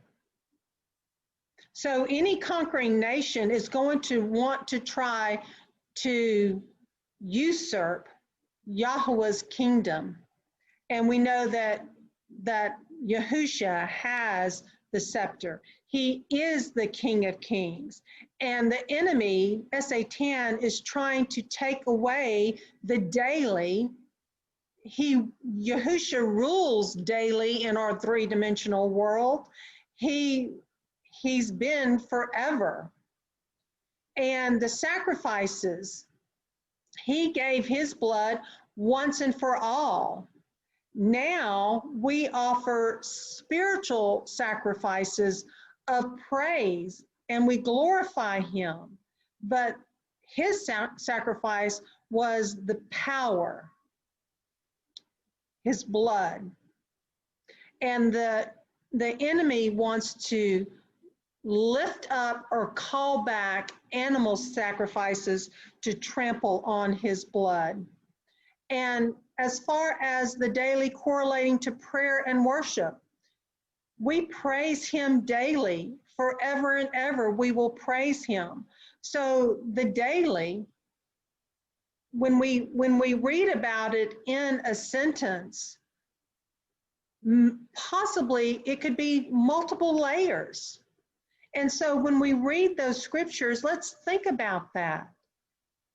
How would it relate to the daily scepter of rule? How would it relate if it was to the daily sacrifices? How would it relate if it was correlating to prayer and worship?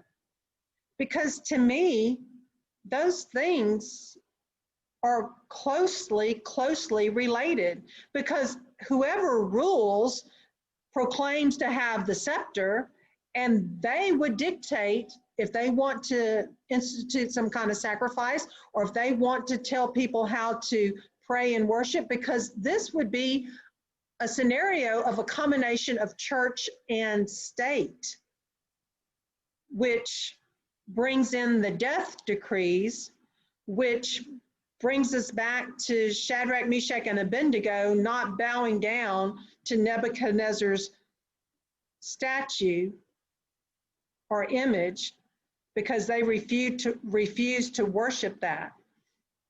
They refused to eat the food because they didn't know if it had been sacrificed to little g gods.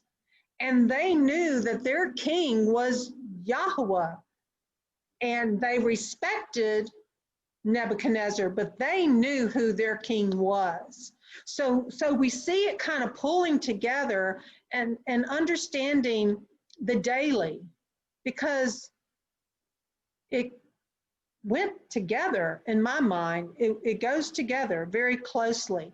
However, when you combine those different definitions with the verbs that have dual opposite meanings, it can be challenging. And you have to think about the context, and we know context is king. And basically that's all all I can say about the daily, and it's probably more than you wanted to hear. So, so next week, we're going to go back through these verses, and we're going to include more of the history connection to these verses, and we're going to dig in further to the meaning of the daily, dig in further to the meaning of the 2300 timeline. It just is amazing how time flies by. So with that, I'm going to stop share and we can ask questions and so forth.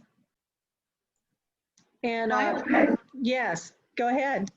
I have a comment to make on Daniel 8:14. But first of all, let me just kind of say this. I've really come to the feeling in my spirit that Yah has given us his word from Genesis to Revelation. He has given us a lot of numbers. Yes. And everybody's trying to put them all together, and they're trying to pick out dates here and dates there, and they're trying to make everything mesh and come together. Right.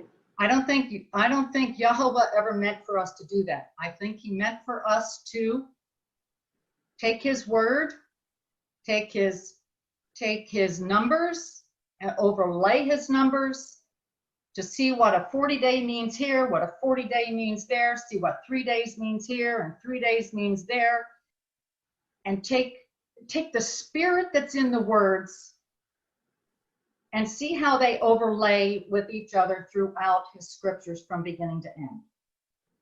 And I think when we can do that based on his covenant calendar and his feasts, I think we can pretty much get a good idea of the timelines. And then, and only then, do we look at current events and plug them in. But I think what we're trying to do is plug current events in to determine our timelines.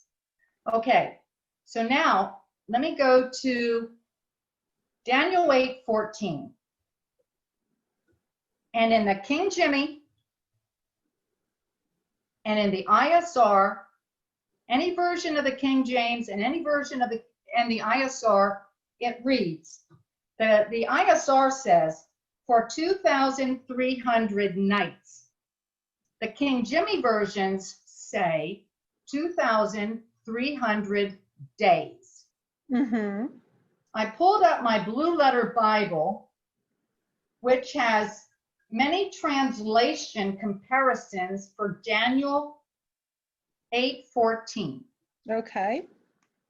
The NLT, it will take 2,300 evenings and mornings. Then the temple will be made right again. The NIV says it will take 2,300 evenings and mornings.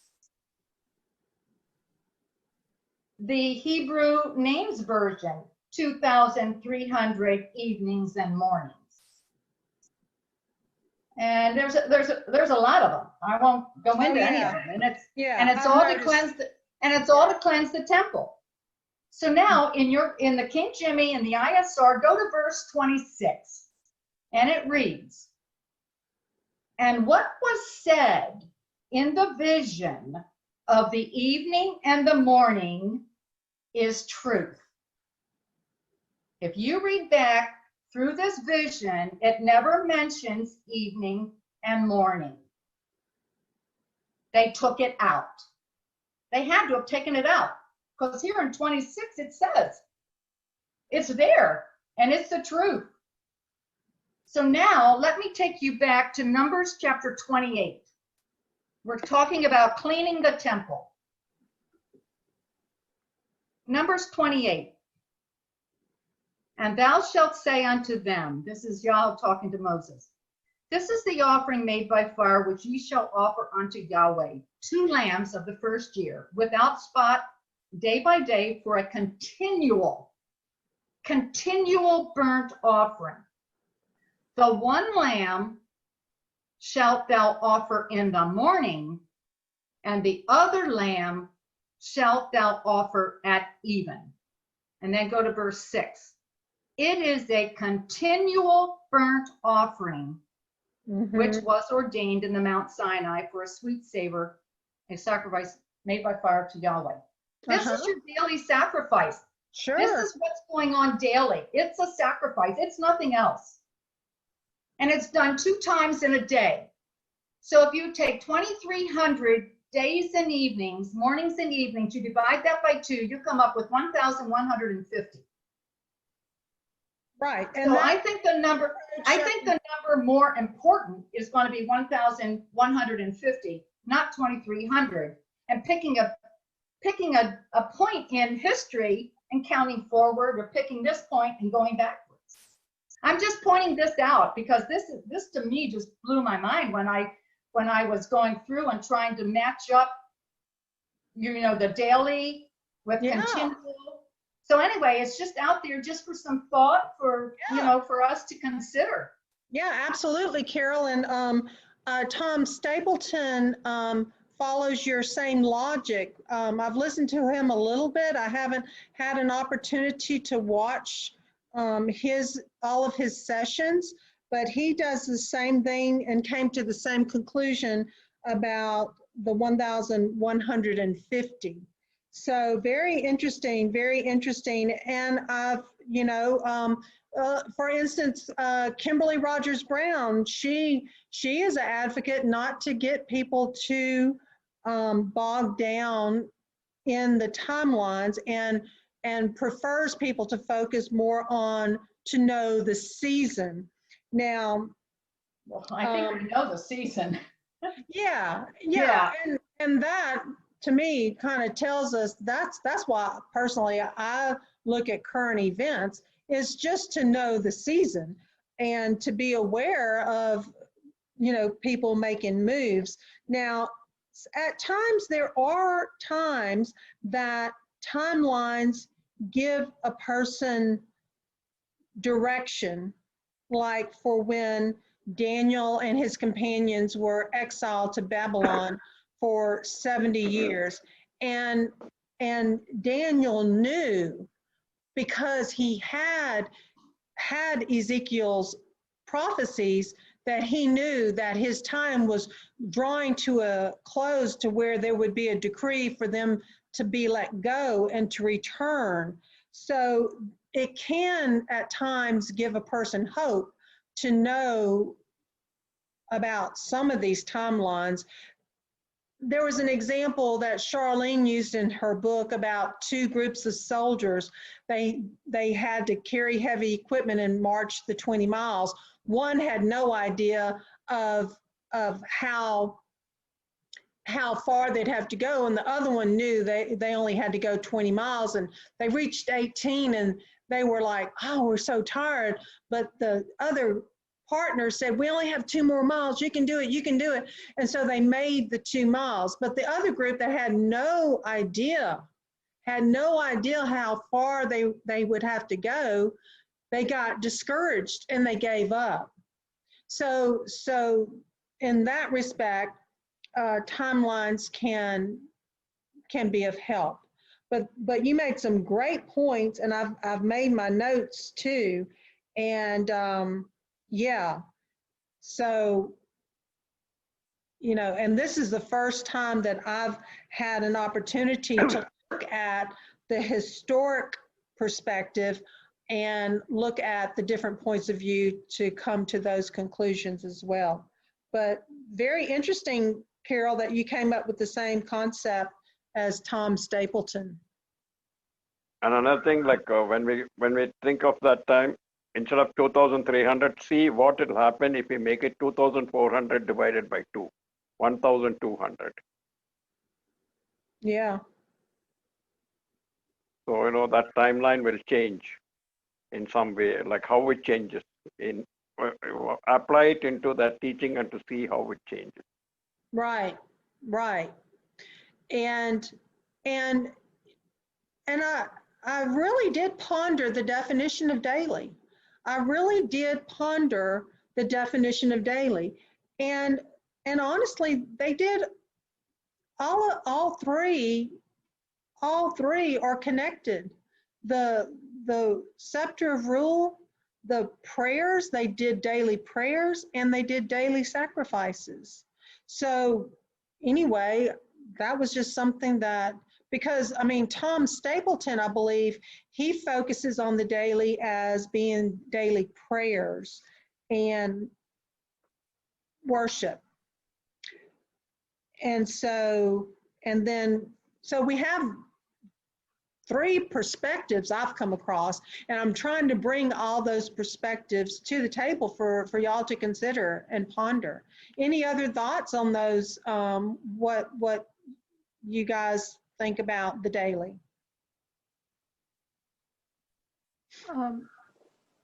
Jason had a question. He wanted to ask Carol, what was her reference in Revelation again? I don't think I had a revelation in reference in Revelation. She had Numbers. Numbers. The book of Numbers. I went from Daniel 14 and 26 to Numbers 28.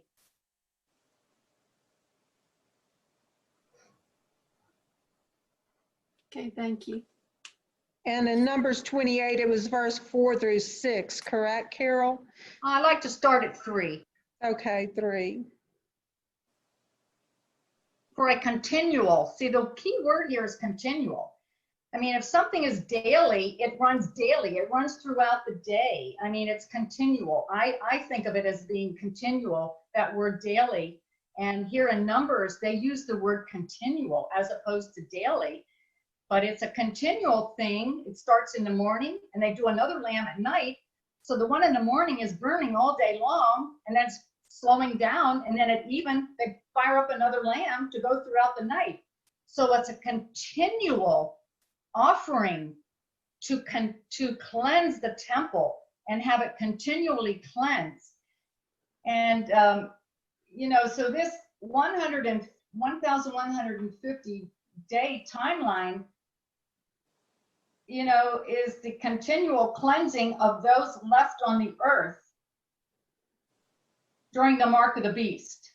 I mean, that's where this falls in. That's where the 1,290 falls in, the 1,300 and the 1,335 all falls into the mark, into the reign of the beast. You've got the first beast, which I think is the beast system. You've got the second beast, which is the reign of the Antichrist and all that he's going to do.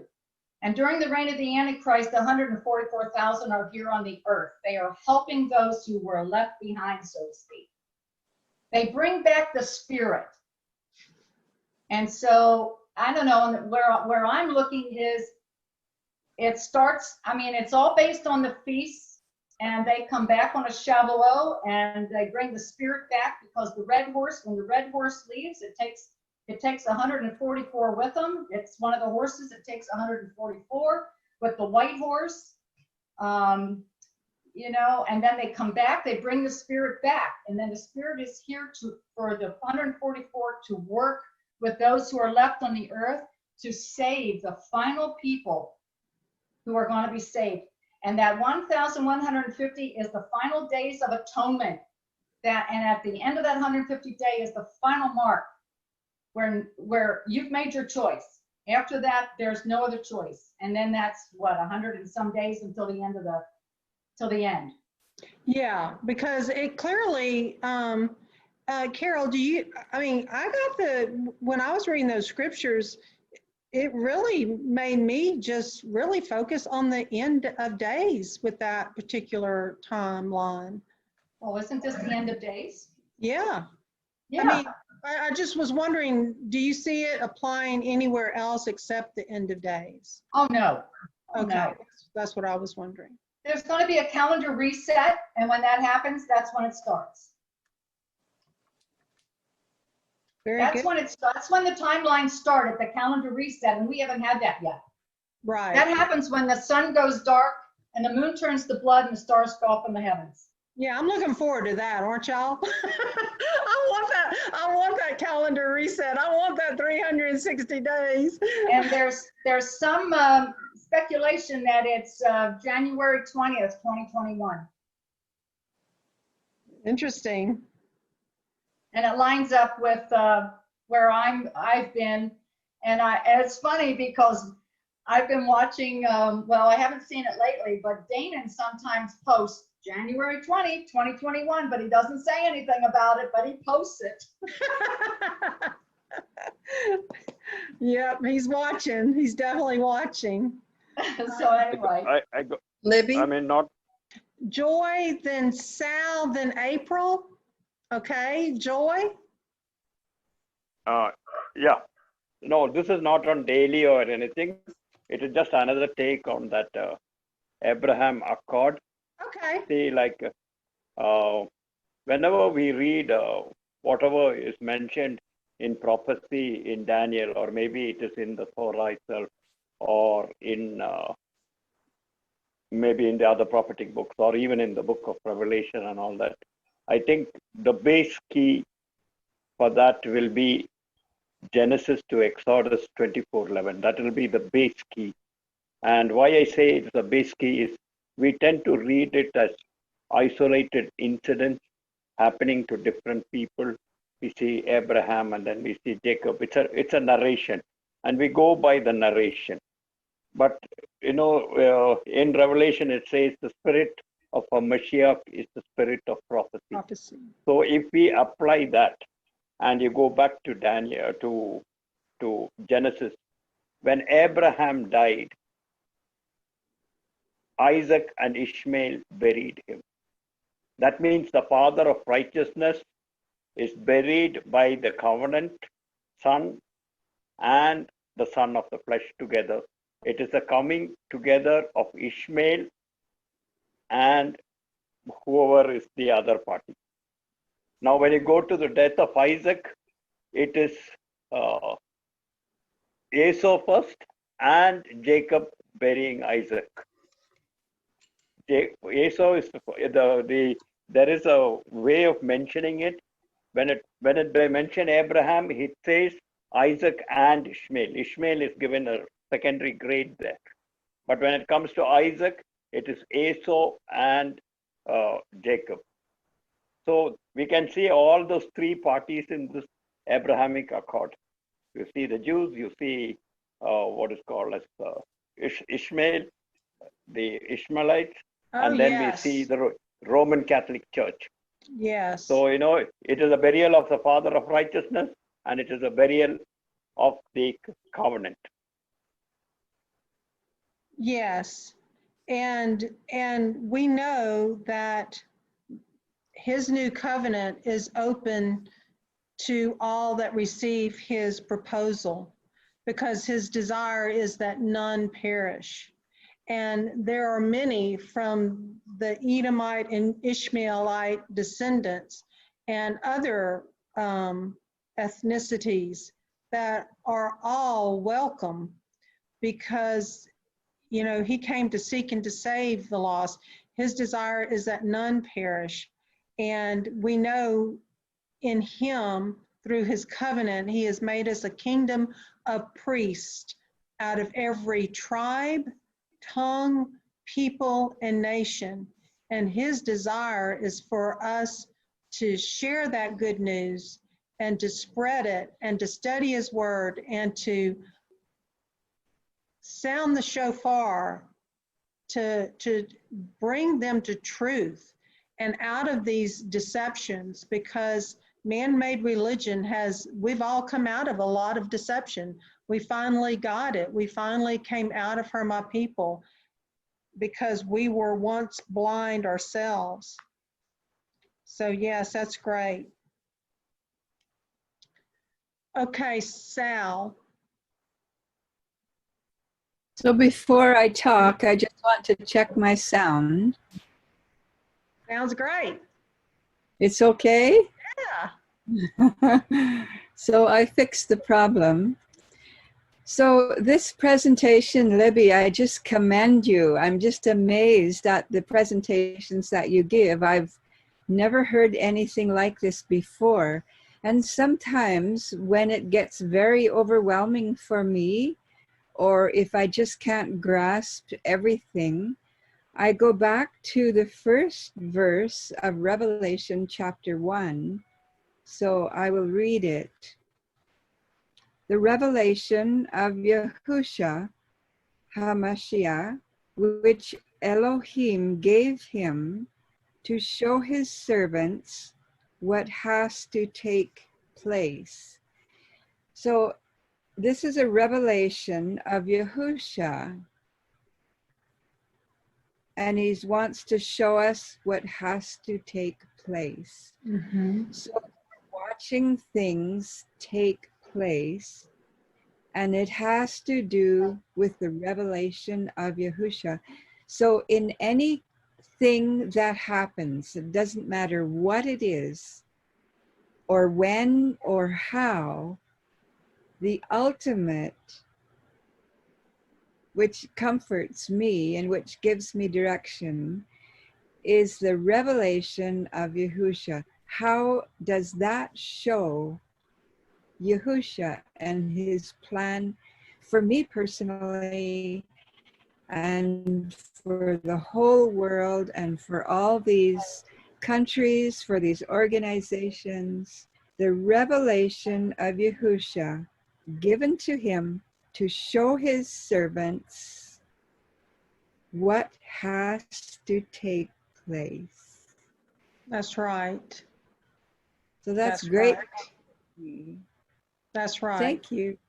Thank you, Sal. I mean, that is a great comfort, knowing that he doesn't want us to get caught off guard. He doesn't want us to be surprised. He wants us to be prepared spiritually, psychologically, and he wants us to be able to stand firm in him. And so that's beautiful. Yes. Yes, I think that's a good rule of thumb. Go back and read Revelation 1:1. I think that's great. Yes. Yeah, and when I'm putting these things together, Yah just puts some things in my path that I just feel like I need to bring it to y'all, because it was things I was not aware of. I was not aware of those 3 religious buildings being built in the UAE. Maybe y'all all were. I was not, and that's why I did a little research on it too, to verify that they actually, are building such. And also, I had not contemplated the Greater Israel project and wanted to see how legit that is. And I saw 2 sides of the coin, if you will. Some call it a conspiracy theory, others don't. I think it's something that Bible scholars need to be aware of, especially in these days we live in, and the fact how they are so strongly trying to push bringing church and state together. And what happens when that happens is what Daniel and his companions faced.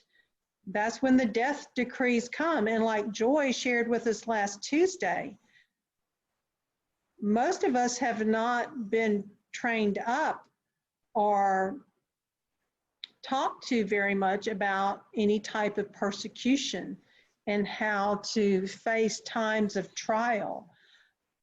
But we do have his promise that, like when we shared in Deborah Ruth's prayer, that we know if and when we are pulled before magistrates, he tells us to fear not. Don't worry about what you're going to say, because in that very hour, he's going to pour out his Ruach and he's going to give us those words.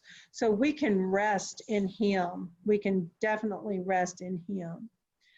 Yes, April. Yeah, since this group is so good at homework, I've ran across something that I need to have some verification on. And what it's called is the big flashlight. Have you ever heard of that? What I'm hearing is and I need to find some more information out. So I'm asking you guys. But what I've heard is they call it the big flashlight because the sun isn't as far away as they say, and that they plan on covering up our sun for 3 days, 3 nights, shutting off electricity, shutting down the sun, covering it up with this flashlight, and then turning this fake sun, putting it in the place of our sun. And I think it's just for to get us off track. So I would like to hear if anybody else hears about this, or if it was just put out, by Jesuits to get believers off course. I don't know. I would just like to hear if anybody hears about it or reads about it. Just let me know. Just keep it in the back burner that I'd like to have some information if they run across it. Thank you. Okay, I may even touch base with Gil and see if he's heard of anything like that. We do know that they have different shields that they can put up in the atmosphere to where you can't see stuff with telescopes and stuff. I do know about that. And I have heard of fake suns. I have heard of that, but I've just not heard of the big flashlight. But that might just be the term they correlate with fake suns. I'm not sure. Thank you. Okay. I think, Libby, yesterday I sent you. Yeah, I haven't looked at it yet, Joy. Did you? That is about how laser beams have been used to create a type of climatic change, to bring in rainfall, floods, to bring in fires. Right. Yeah, the direct energy weapons. And I just kind of correlate that to some of the the scriptures because, it says that the evil one or the Antichrist will call down fire from heaven. Well, to me, that's fire from heaven.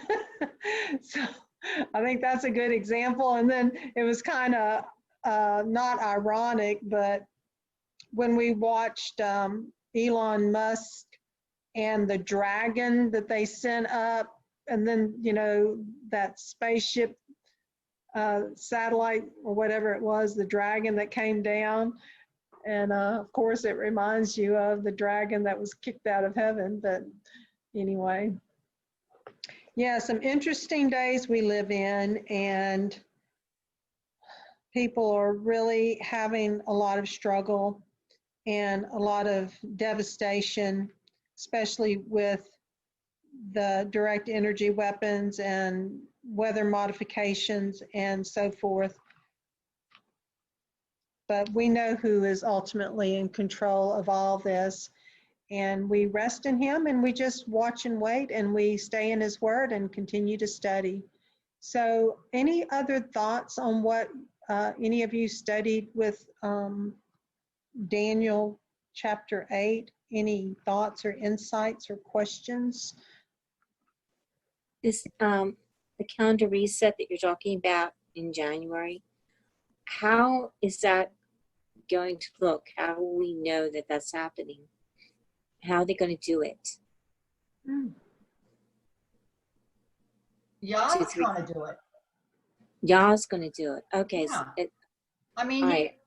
he caused the calendar to change way back in Hezekiah's day, made the sun go back 10 degrees. So he's going to do something to bring us back to a 360-day year.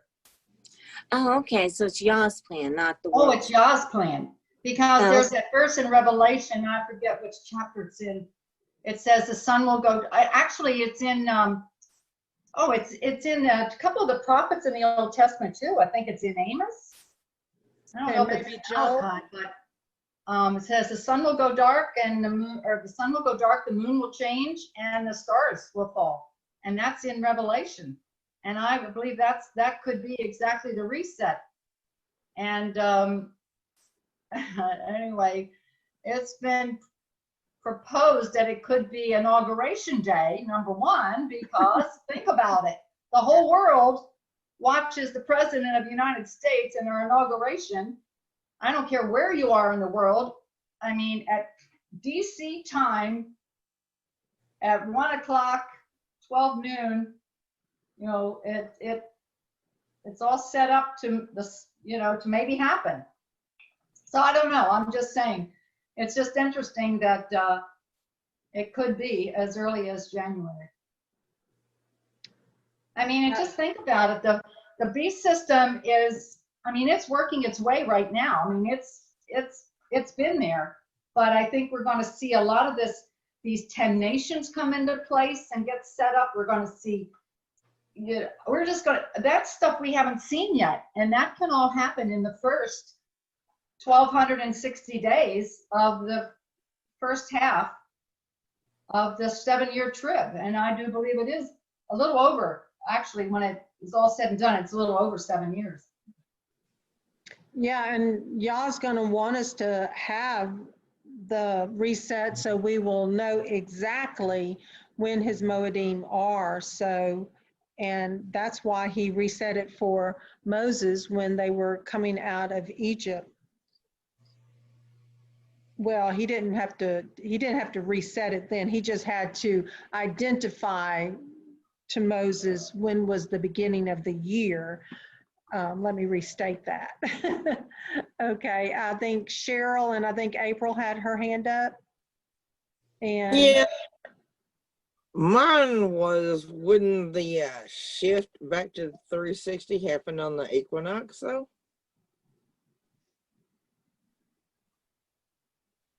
can anybody give any insight to that? There are, see, like when it has to shift exactly, like see, one theory, it's a theory. Like now we say it is by the equinox, so we go straight away to the spring equinox and keep counting by 30 days. But Either then when you read equinox or the fall equinox, couldn't it happen at either one? I don't see it happening in like just a weird month, because if he wants to start it when he starts it back, it seems like it would be at day one, the first day of the year, which would be on the equinox. Yeah, but no, what I was trying to say, the other thing is like when you go to the autumn equinox, and you know, like if you really take the previous year's spring equinox and autumn equinox, you will find that the period between the spring equinox and the autumn equinox is about 180 to 100. It's 185 to 186 days. Right. And the period from the autumn equinox to the spring equinox of the next year is 180 days. Right. So I'm just like the shift so should be. What how I view it is the change will take place at the time of the autumn equinox. Right. I'm in agreement there. Oh, very good. Interesting. But I have no confirmation for my view. It is my own view. Well, mine's not necessarily the autumn equinox, but I think it will be on one of them. And probably, like you said, probably the autumn equinox, because that is the start of the year. So it's only makes sense. But then, you know, that's my thinking, not. And another thing, if you look carefully, is like in Matthew 5, he says that he came in order to fulfill the law and the prophets. And every feast day is every feast day pinpoints or shows towards the fulfillment of prophecy by Hamashiach. And all the feast days are either, it is beginning on the first month, and then by a process of counting, you come up to thing. But you have to know the first month and you have to know the 7th month. Right. The others are not important as far as feasts are concerned or his fulfillments. Very good. I agree totally. Very good. Okay. And my other comment was, Libby, I agree with you about the daily. I think it like encompasses all three. It seemed that way to me, Cheryl. That's what came to my heart Shabbat morning. It was interesting. I'm still going to look at that and develop that and see if it falls in line with some of the scriptures where it's mentioned. I still have a lot of studying to do, and I just wanted to share that. I'm glad you could track with me at least on that, what I was trying to convey. So I'm glad to hear that. I'm right with you. Okay, well, good. We'll see where it takes us. Right. Okay. That's all. Thanks, Cheryl. Then we have Betty, April, and Kim. First of all, I want to thank you so much, Libby. What a wonderful study. And all it tells me is I need to get stronger magnifying glass, because it just amazes me the words that you pick up on sometime that, I just read over, didn't question. So thank you so much. We had some discussion about the return to the 360 days. And when we got done, we all agreed that it could happen incrementally or it could happen all at once. We weren't sure. So that's all I'm throwing in there. It gets so heavy, and it's necessary, and it's all preparing us. But I just wanted to share something that I thought was really cool tonight. And I wish there was a way I could forward it so that you could see it. But there's a Sean, I'm not sure I'm pronouncing his last name right, Freud. It's a husband, wife, and 3 daughters have been touring the United States in like a van, and they hit like Portland, San Francisco, not sure the other places, but they just performed in Orlando, and they have been drawing huge crowds. The one that I watched was in Orlando. It was in a downpour of rain, and people were still out there. Most of them didn't have umbrellas. Of course, I'm sure it's not real cold there. But they had shofars and trumpets and flags, and they had a great big bathtub. They were baptizing people. Wow. And wherever trouble kind of started to come in, the police were protecting them. They didn't have any issues. And I don't know, I think God's hand was on, I think y'all was there. But it was just so encouraging to know that people are being reached in these times, because we got to get on these heavy subjects, and like I say, we need to, but it's kind of good to see the other side too. Thank you. It's nice to find any kind of uplifting news while we're studying Daniel. That's great. Let's see, April, I think, is next. Okay, this is relying on memory of years past studying, so who knows if it's got any merit to it anymore. But I remember that there was 4 great earthquakes between the time it started until the time it ended, and that the 1,290 didn't start until the sanctuary was built, or that's what I'm understanding with Daniel 12 verse 11, I think. And so I have often wondered, would this great earthquake, Revelation 8, either 1 or 2, happen? Would he cast down this scepter, and would it cause the great earthquake to get it started on the 1,290 days, which is would be divided by 360. So would that be the start of the 360-day timeline for the last day events? I don't know. Has anybody else studied that to kind of follow what I'm saying? Interesting. Like you're talking about when he cast down that censer? Yes. Okay. Actually, there is a theory, like, see, like we all have to taken on, like when the sundial moved in Hezekiah's time, 10 degree backwards, that's the time the 360 day got shifted.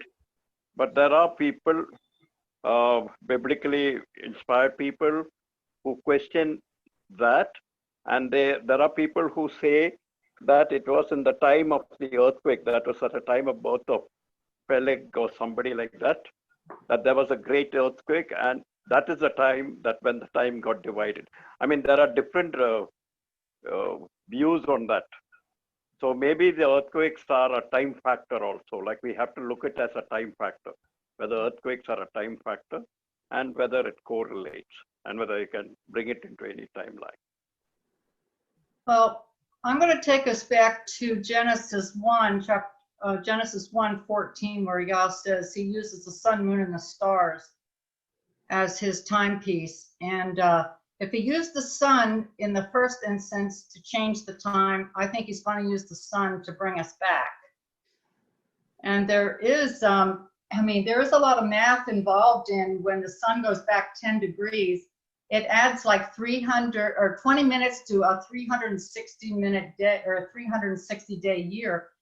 So if you take the 360 times 20 minutes, it does give you an extra 5.2, 5.29 whatever days. So that's how we came up with the extra 5 whatever days. I mean, you can really do the math and see that. I mean, so like I said, I think Yah's going to use his timepiece. He's going to use his his elements to reconstruct his timepiece. So I really think it's going to be more the sun, moon, and the stars, because that's a visual that everybody can see all over the world if it's at a particular time in space anyway. Yeah, and we know he uses his creation in all kinds of ways. So, yeah. So I thought that was some good feedback you got, April, from Joy about that possibility. So that was good. And Kim, you had your hand up?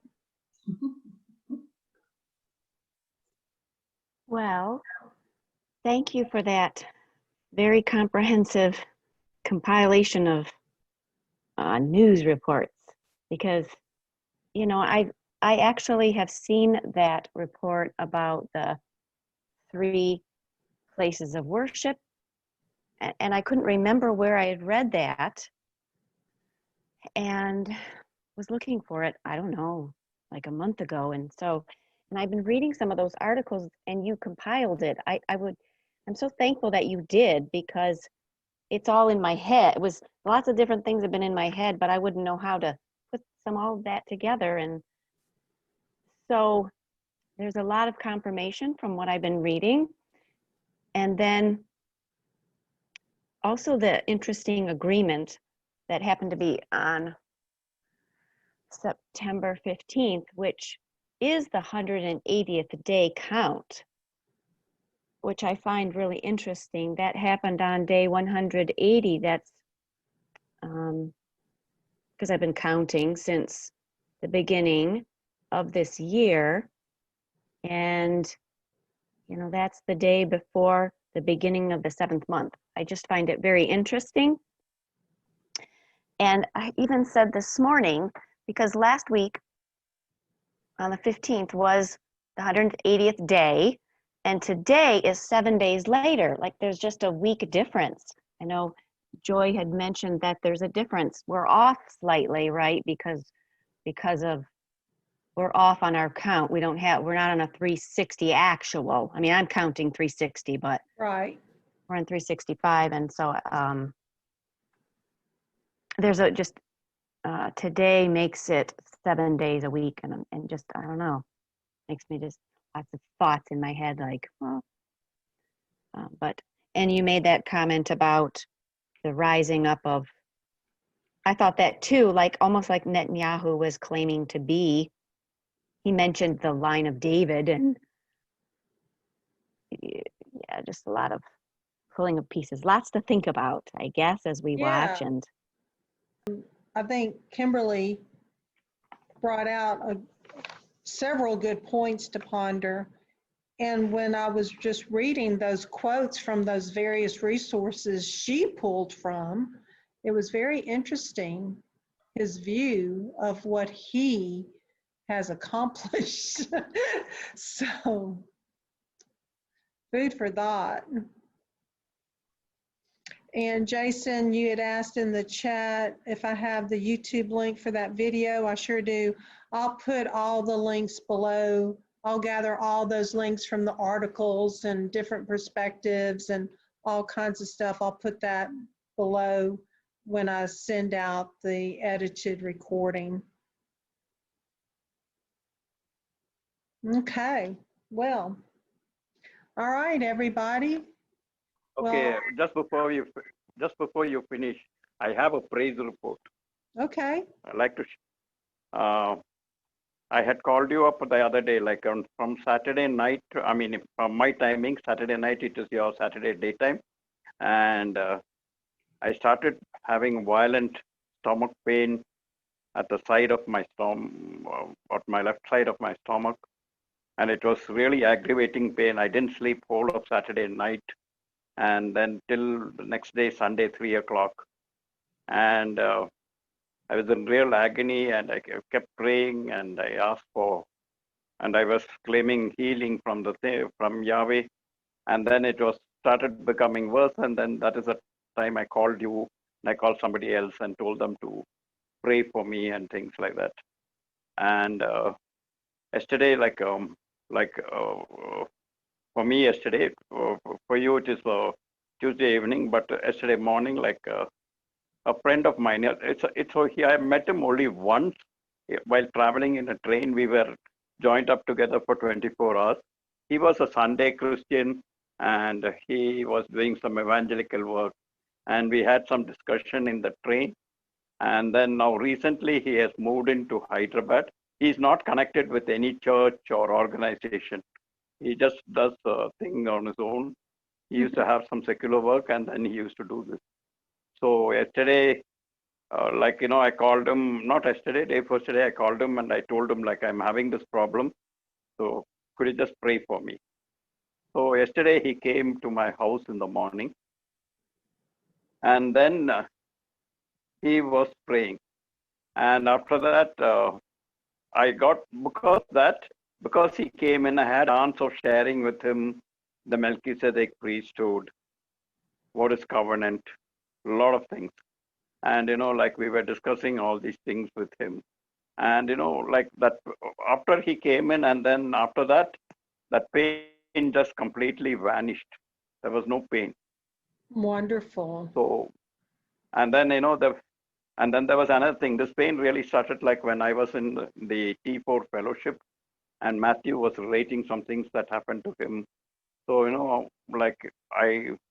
I actually prayed for him, and I gave him a verse from the Bible: no weapon that is formed against thee shall prosper, and every tongue that shall rise in judgment thou shalt condemn. This is the heritage of the servants of the Lord. I gave it as an encouraging word to him. And from the minute I gave it to him, it started. I never thought of it like that. But then later on Sunday night and Monday morning, I was thinking why am I having this pain and all that? And so I was praying, and, then I thought it could be a spiritual attack. So, that particular verse, yesterday when this man was praying for me, he used that same verse. Mm-hmm. And then when he was leaving, I never told him all these things. When he was leaving, he told me, I prayed for you, and it is not a physical debility, it is a spiritual attack.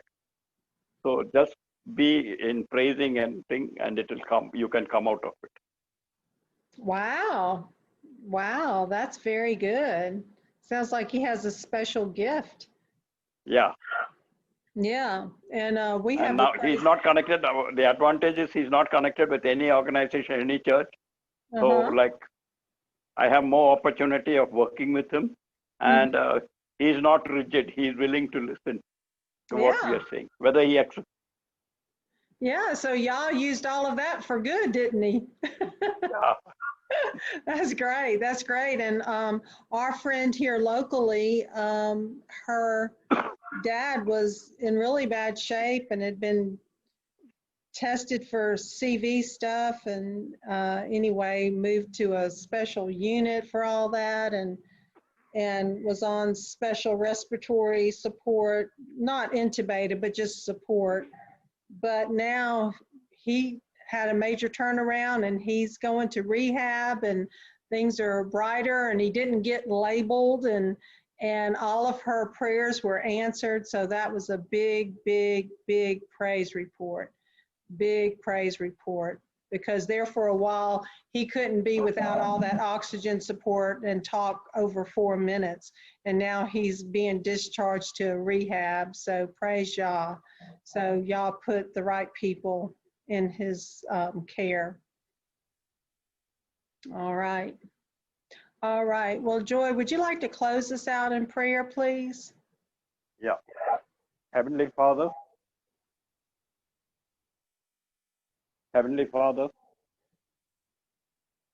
Abba, you have chosen us out of the world and drawn us to your Son. You have given us your word, and you have enriched us, and you have taken care of us. You have stretched out your hand from the heaven and lifted us out of the dirt. You are the one who are healing us. You are the one who are rectifying us. You are the one who is involved in making us to grow into your stature. Merciful, compassionate towards us, and times when we slip and we go backwards, you allow us to go into your permissive will, and then you draw us back with your rod of correction into your perfect will. We thank you, Abba, for all that you are teaching us and for all that you are showing us. Take care of each one of us who are here and all others who are of your body. May all these things, may Yahweh protect us, and may Yahweh keep us, and may Yahweh make his face shine upon us. In the name of our heavenly Savior, our Mashiach, Yeshua. Let it be so. Let it be so. Let it be so. Okay. Bye then. Shalom. Okay. Good night, everybody. Glad y'all could join. Take care. Shalom. Good Okay. class, Libby. Shalom. Shalom. Thank you. Shalom, shalom. Thank you. Save your Shalom. chat. Thanks, Donna. Shalom. Save your chat. Shalom. Good night. Good night. You'll save the chat for me, right? I sure will. Thank you. Okay. Good night.